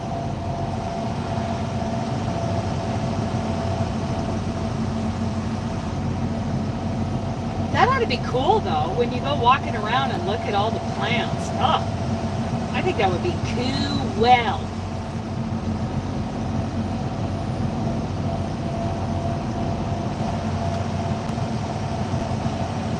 Oh yeah, I grew up on real grades like Cabbage Hill, the Grapevine, and I learned how to go down Monteagle, all the grades. I know how to handle grades. No, this one is only a 6% grade. And I never touched the brakes. And then we have a grade like you're talking about, it's called Whitebird, up in northern Idaho. 20,000 people. Wow, Robin. I bet you meet your goal at that one. That's cool. But there's a grade, like a 16% grade, I think it is, not quite 18, called Whitebird in somewhere in northern Idaho. I don't really know where it's at. Whitebird is a famous area. That was the whole Chief Joseph saga that went on a century or so ago. They were trying to get the Nez Perce out of the area so that they could move in and take over the land. Joseph didn't want to lose his land, but that was that whole Whitebird area. Eastern Oregon, northern Idaho, western Montana, somewhere up in there in the Panhandle. I don't really know where Whitebird is. I was not born and raised in Idaho, so I don't know. Yes, we want to know all about it.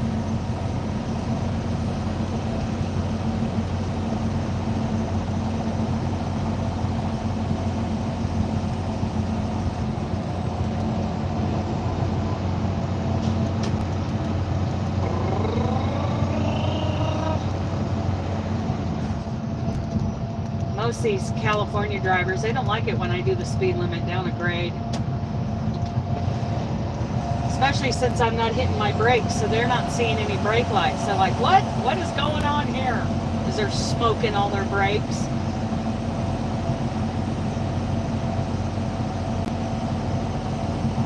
It is pretty here. There's just no doubt about it. Especially the mountains off to my right at the tops. They're covered in snow. Yep, we want to hear all about it. I wonder how many. I got to pull over after a bit, and well, I got to figure out what it looks like to get there. Oh, I looked at it. Okay, but I can hardly wait to see how many emails I have for this. And I got to type up the information. I want to wait a couple of weeks. I don't want to do it this close to the first of the month, because when I go sharing out in other groups, I want to be respectful of the ugly Christmas sweater blanket cowl that is also going on. And you guys should check out the ugly Christmas sweater cowl. It is so cute. So stinking cute. Each of these blocks, they're like 20 inches, 20-inch blocks, and they're done. Each block that she has on Ravelry looks like an ugly Christmas sweater. And she just started this crochet along. She released 3 of the blocks. You know, they're graphs for a mini corner to corner. Each block is a mini C2C graph can. And each one of those graphs has its own, oh, I got the green light, yahoo, no party for you guys. Each one of those graphs is a different ugly Christmas sweater block. And there are 3 blocks released every month starting on May 1st until you get to November, where you get the last 2 blocks and you get the border. And that is a cool, it is so cute, you guys. Ugly Christmas sweater crochet along. In fact, I think you can find the link to it in my community tab, over in the community tab. So there's that. And also, early bird tickets have gone on sale as of yesterday morning for the Pacific Northwest Yarny Social November. So May, June, July, August, September, October. That's 3 times 6 is 18. You're right. Well, wait a minute. May, June, July, August, September, October. That's 6 months. That's 18 blocks. So November is when you get 2 blocks and the border released. I knew I just read that this morning. 3 blocks per month. Between now and October is 6 months, so that's 18. And then the last 2 on the border are released in November. Okay, I can pick up the speed now a little bit. There we go. And it is cute, you guys. It is so stinking cute. So I think I'll wait till about the 3rd week of May, and I'll start sharing out the our Elven Squares swap thing. The thing that we're doing with the things.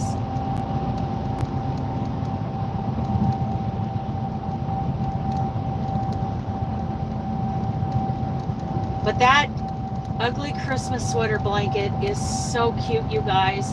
You could even take 1 square and make it into a pillow, or 2 different squares and make it into a pillow. Do a couple of pillows. Just so cute. But what I love, and I know Robin and I have, been talking about this ad nauseum for several days now. She likes the squares that are actually like little old travel trailers. They're so cute. I like the barn quilt squares. Love those barn quilt squares. Oh, and those are free Ravelry downloads, the trailers and the barn quilt squares. I think I would like to pick like 1 square and make a whole blanket out of it. Oh boy. Lots of traffic going into SoCal today. What day is it? It's Thursday in the morning. Slow traffic. It's all right. I've got 79 miles to go, and I don't have to check in until 3 o'clock. I will try to check in early and see if I can get out of there, because then I got to scoot. Oh, the trailer one is $6. Okay, I was wrong about that.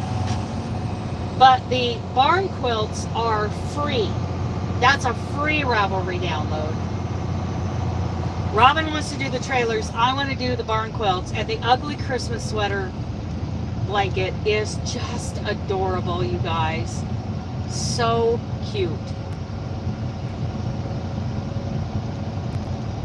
she worked on that for a very long time. That one is $8 for the crochet along, and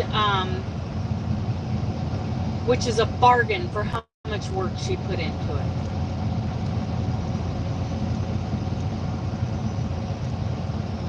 Yes, it is a bargain, because I think we guessed that she's been working on this for over a year, or at least a year, because she was talking about it. She was getting it pretty far along by the time we were at the Yarny Social last year in September. She had been working on it for a while, so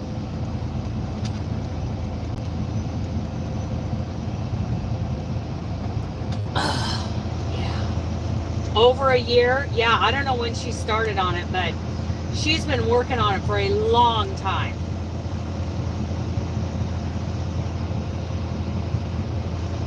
Lots of hard work went into that.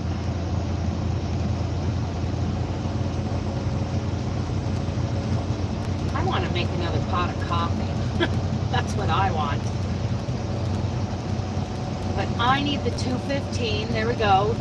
2.5 miles to the 215. Normally I just take the 15 on down into Ontario, but we're going someplace. Palm Desert. Going to Palm Desert, California. In 2.25 miles, keep right to I-15 south, then keep left. Yeah, I just got done saying that. I told you. Then you act like it was all your idea for me to take the 215. Okay. Let's get up to speed. Traffic just opened up. Look how hazy. See the haze over the hills? That is smog, you guys. That is smog.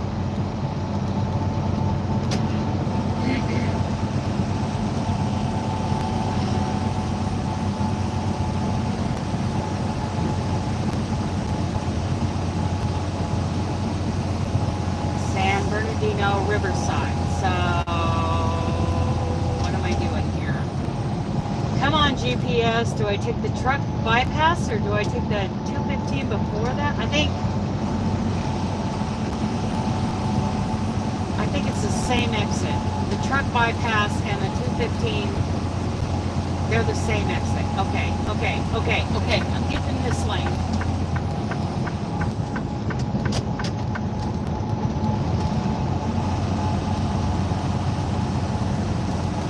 I gotta pay attention. Somebody clarify for me. Do you see all that smog? I'm not sure it shows up on the camera quite as much as it is. That is smog, you guys. And it is thicker. The further south you go, the thicker it gets. I don't know how people live past the age of 50. That's Kenwood Avenue. Okay.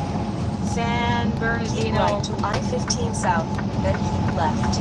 Okay, I'm going to try this lane. It is smoggy.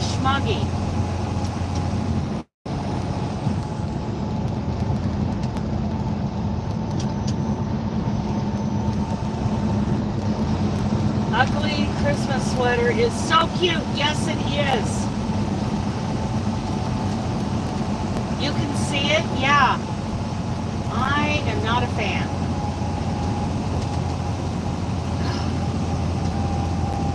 And you know what? During keep left to I-215 south. It's all on. It's an illusion. They're not really there.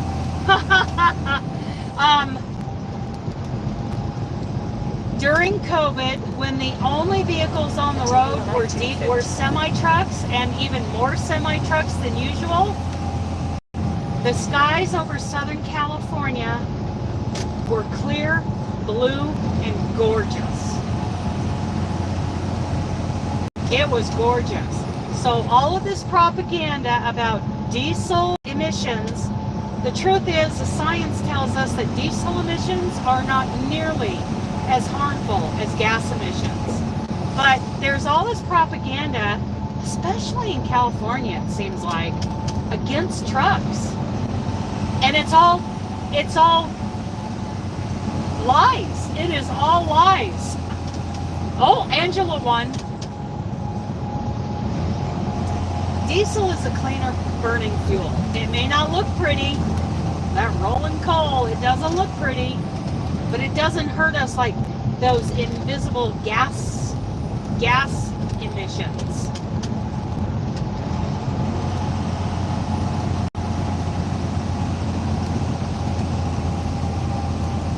Oh, the air was, I mean, Southern California was so beautiful. No traffic jams. It was just all of us trucks in big herds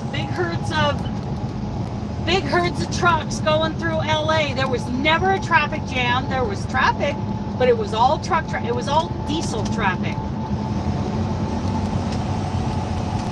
It was great.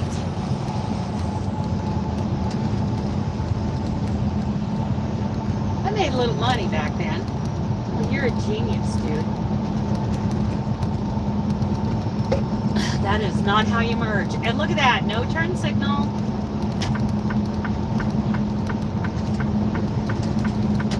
Be intentional and communicate.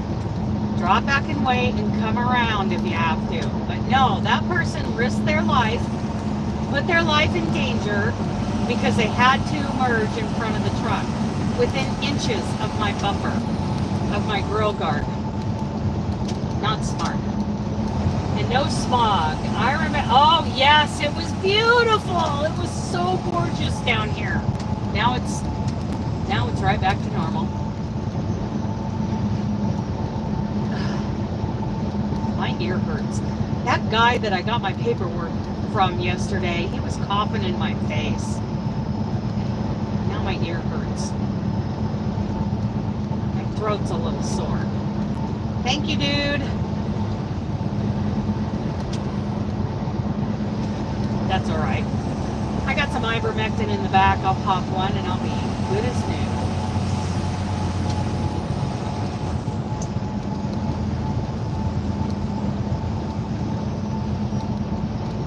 I don't come down the 215 very often. It's been a while. But I'll just take this down to the, oh no, Dana, I hope you don't. You know what, Angela, I feel it a little bit, but like I said, I'll just pop an ivermectin and it'll clear it right up. When I find what works, I make sure I got some.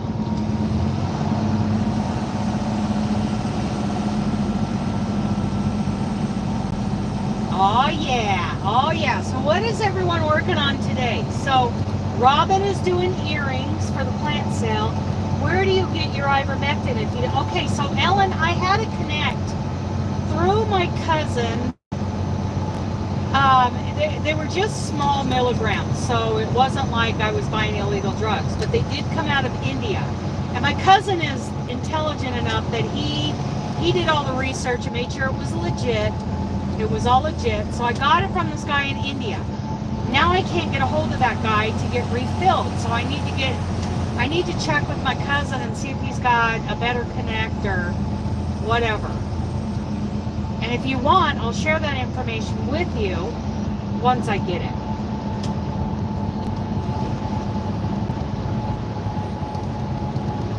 And it's no, people, do not take horse ivermectin. Do not take goat ivermectin. That stuff will kill you. You have to take people ivermectin. Please, only take people ivermectin.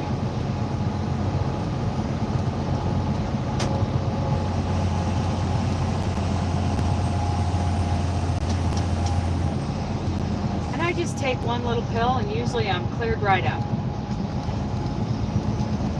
I did take prescription strength ivermectin when I got sick. My doctor told me what kind of pharmacy to go to, that not all pharmacies would sell it, and none of them in Oregon would fill my prescription. Not one.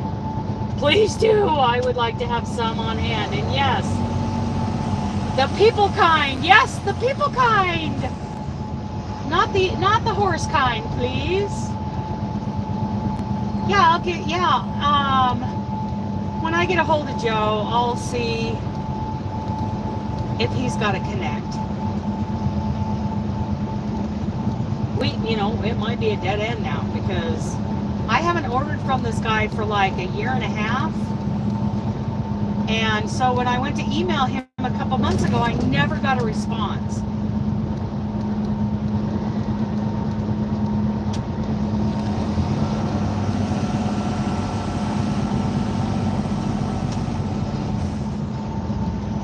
I'll try emailing him again, and then if I don't hear from him in a week, I'll text.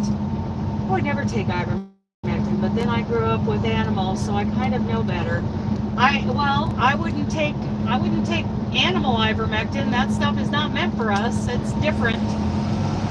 But people ivermectin, yes. And like I said, when I did get sick, my doctor prescribed it, but that was prescription strength to get me through that horrible time. And you have to go to, it's a certain kind of pharmacy, and I can't think of the name of it. Okay, Alan. Okay. Plan your trip, girl. Be safe. If I find a place to stop up here, I'm going to end the live. Maybe I'll do it just going down the road. Yeah, they make people type. You don't want to take that stuff, that liquid stuff that they sell for goats. You don't want to take the paste for horses. Yeah, you don't want to do that. That's not okay. I heard someone say that people died when they took that because they heard that ivermectin was helping. And it's like, man, talk to your doctor first. Get the people kind. I didn't know there was people kind until the whole pandemic thing came along. I had no idea. I thought it was just what we gave our horses every 6 to 8 weeks.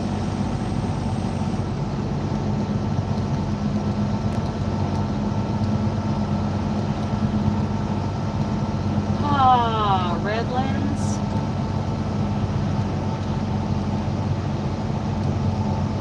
When I get straightened out on the 10, then I'll end the live. We'll get out of here. So is everybody clear on the square swap? They took the massive horse dough. Yeah, they did. It was just dumb. That's just dumb. Why would you do that? I'm sure that stuff tasted nasty, even if you got the apple kind, the apple flavored kind. I'm sure that just tasted horrid. And to force yourself to take enough to kill you. Oh my goodness. But people were panicking. Well, they wanted us to panic. That was the whole point, was for us to panic. So, and yeah, getting it is awful. I mean, I was sick for 2 weeks, man, and I have never been that sick in my life. And I had handful. I mean, it wasn't just ivermectin. There was a steroid. There was like 4 or 5 different things I had to take, and I had to keep it all straight. And I was out on the road with Dooley. Yeah. But now whenever I feel anything coming on, I take one of my little ivermectins and boop, I'm good. Yeah, that was just crazy. Okay. 4.7 miles to the 10. So what is everybody working on? Angela, are you still, well, you were doing something different. Were you doing paper crafts or quilting or something? You were doing something else other than crochet. I know, we all just sucked all the air out of the room. She's not crocheting. Well, Robin isn't either. Robin's just as bad. She strayed. Now she's doing earrings.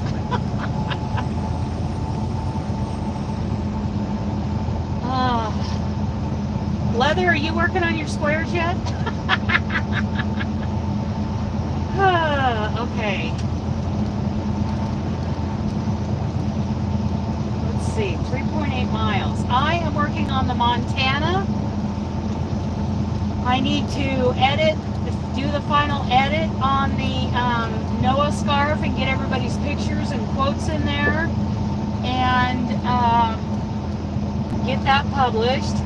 Trying to upload a picture to Instagram. Oh, I see. Okay. She's marketing. Get that yarn on the internet. Nothing really. Thinking of starting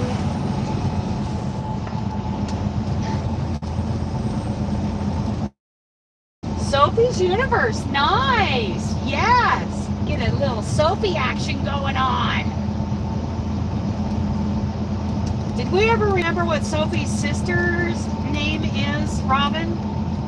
What is Sophie's sister's name? The other blanket. The other garden blanket.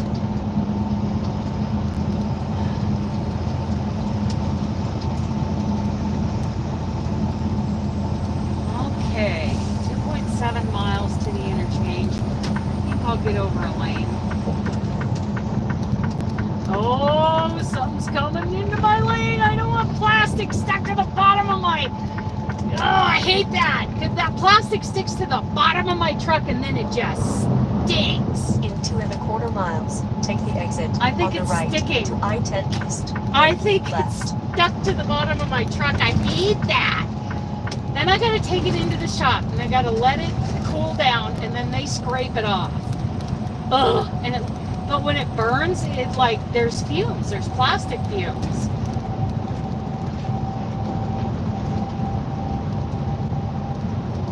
Ugh. I'm sure it's stuck to the bottom of my engine. Ugh. Hate that. Don't be a litter bug.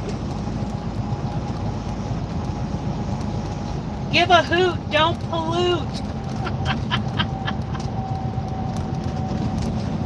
What were the other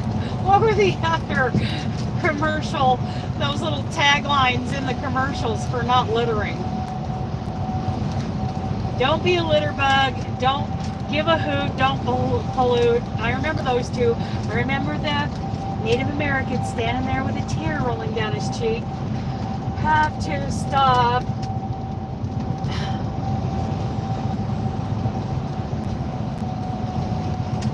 Of your hands, yeah. Yes, I got shoulder pain, but I don't think it's from crocheting.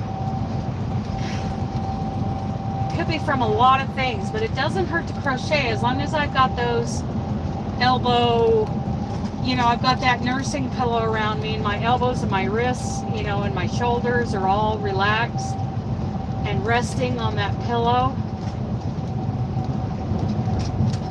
Don't go out and buy an $80 gaming pillow, you guys. That is just, I think that's unethical. Nursing pillows have been around for years, and the one I've got is Take the perfect. exit on the right to I think it I-10 was East, Charlotte's. then keep left. Charlotte is her sister. There's Sophie and Charlotte. You're right. I'm pretty sure you're right. Okay, I'm in the correct lane. Everybody make sure I'm in the correct lane and going the right way.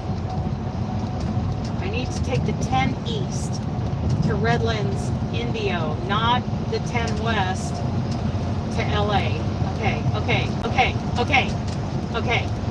We got it. I am in the correct lane. Bumpy. Okay, we're only an hour away. Yes, Charlotte. Yes, thank you. In either of the two left We were lanes. trying to think of that name yesterday, and of course, we didn't. Charlotte. I gotta try to remember that Charlotte, like Charlotte's Web. Okay.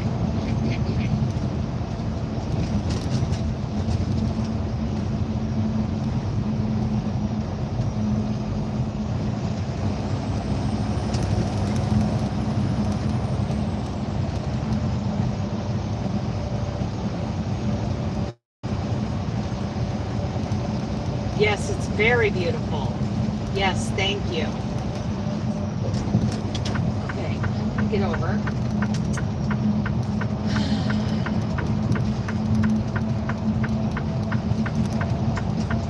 Okay, Robin, I got a question for you. Honda CRVs and Honda HRVs. What is the difference? Because they look the same to me. They look like the exact same car. And I'm hoping you know the difference because you've got a CRV. Whoa, whoa, whoa. Everybody hang on. Everybody hang on.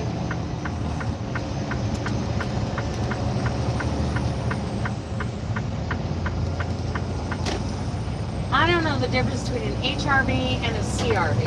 Okay. Continue on I-10. You know, I wouldn't mind trying. I would love a Honda Pilot, but I kind of like that Ridgeline. I think I would like the Pilot better than the Ridgeline, but the Ridgeline's kind of cool. Does anybody know the difference between an HRV and a CRV?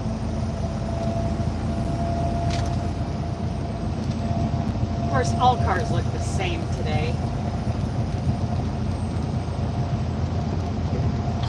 Every one of them.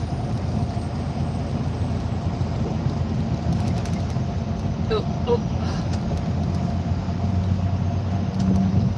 That didn't seem, oh, maybe it's hybrid. The difference is I own a CRV, okay? But your CRV is a hybrid, right? So I'm not sure about that. I'm pretty sure, yeah, Robin's is a hybrid. And it's a CRV.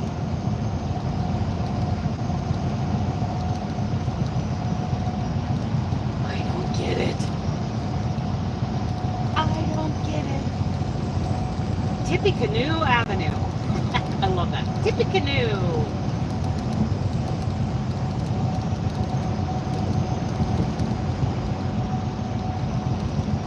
HRV is smaller. Okay. Okay. I know that your CRV, according to their website, thank you. I know that your CRV is deceptively roomy. I mean, you look at it from the outside and it looks like it's a, you know, a 280Z. A B210, a Datsun B210, but you get inside and it's roomy. Yep, mine is a hybrid. Yeah, so, and it's a CRV. It's roomy. I would think that too, Angela. Maybe, but the HRV is smaller. I would have thought hybrid. I'd have totally gone for that. CRVs are more roomy. Oh, it's deceptive. I've been in her car a couple of times, and I was like, wow, this is the CRV? It is roomy inside.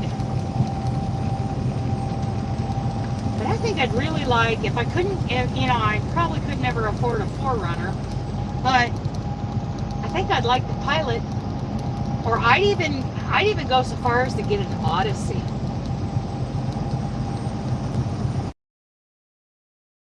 Okay. That's what I would have done. I would have just looked.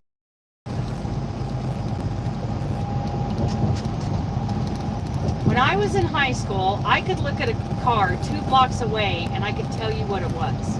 What make, what model. Today, can't do that. I can't do it. I could have told you the pickups, especially pickups.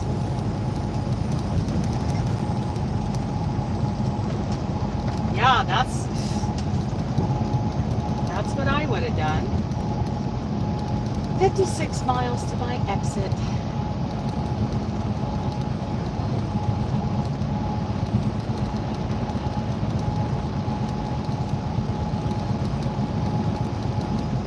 I especially knew pickups, because pickups were, I mean, I drove a pickup. Well, and I also drove a little Honda CVCC. A little red shoe. It was a 77 or 78 model. Tiny little thing. That was my high school car. I loved it. And later on I had a Honda Accord LX, an 83 Honda Accord LX.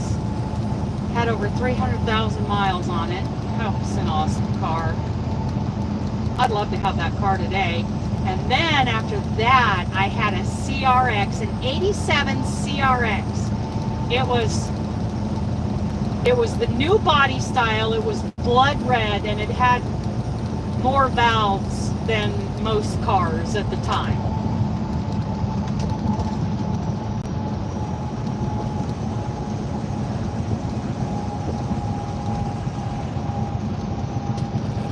The Maverick truck by Ford? Oh. They had the Lightning that they released, and then it was like, oh, it's available. Oh, no, it's not. I don't know what happened there.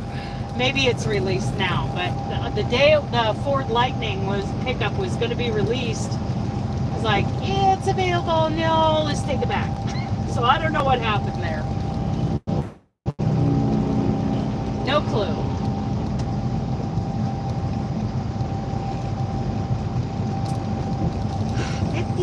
Miles an hour. Okay, you have to stop updating your Facebook status when you got a big truck behind you. Maybe that old thing will only go 52 miles an hour. I don't know. Don't know. I'm getting over. I gotta get over and let vehicles merge in anyway, so. And that is a Suburban. I think Suburbans are pretty cool. I like Suburbans.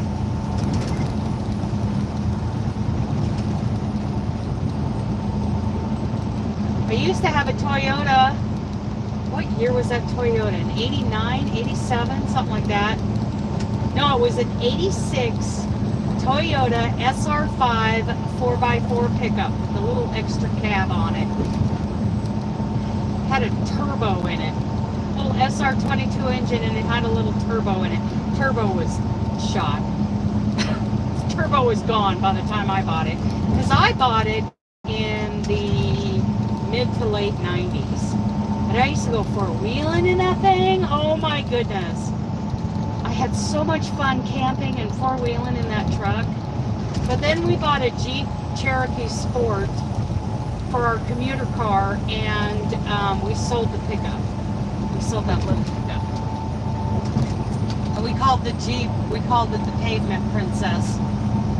Because you didn't go four-wheeling in that thing. She was, yeah, give me a break. It had four-wheel drive, but that version of four-wheel drive was more like a limited slip kind of thing. It was not real four-wheel drive. And now, no four-wheel drives are real four-wheel drives. You can't even get those anymore unless you buy an old vehicle.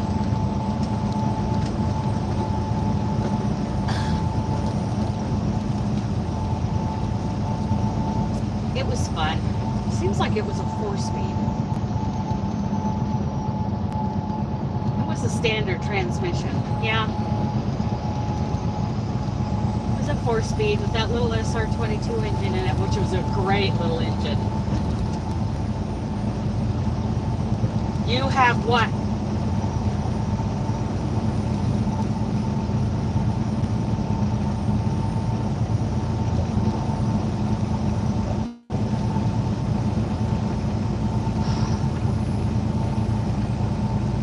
Oh, it's getting warm. Well, it's getting warm in here. It's only 71 degrees out, but this big windshield is just a heat generating piece of glass. Even though it's tempered, it just generates heat.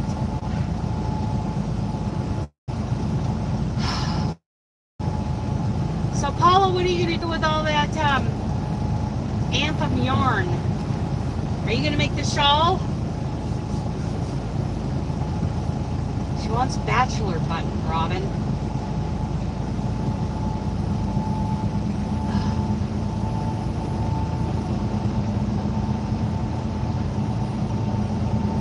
Okay, things are getting pretty clear. Pretty clear traffic here. I'm going to go ahead and end the live. I have had a lot of fun with you guys this morning talking about all the things. We came up with our Elven squares.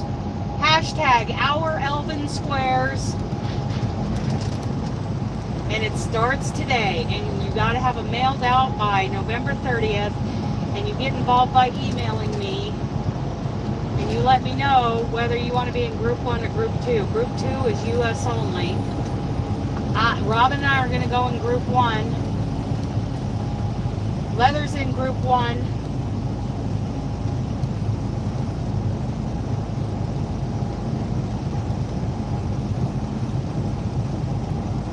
Very excited. All right, you have a good day. You all have a good day.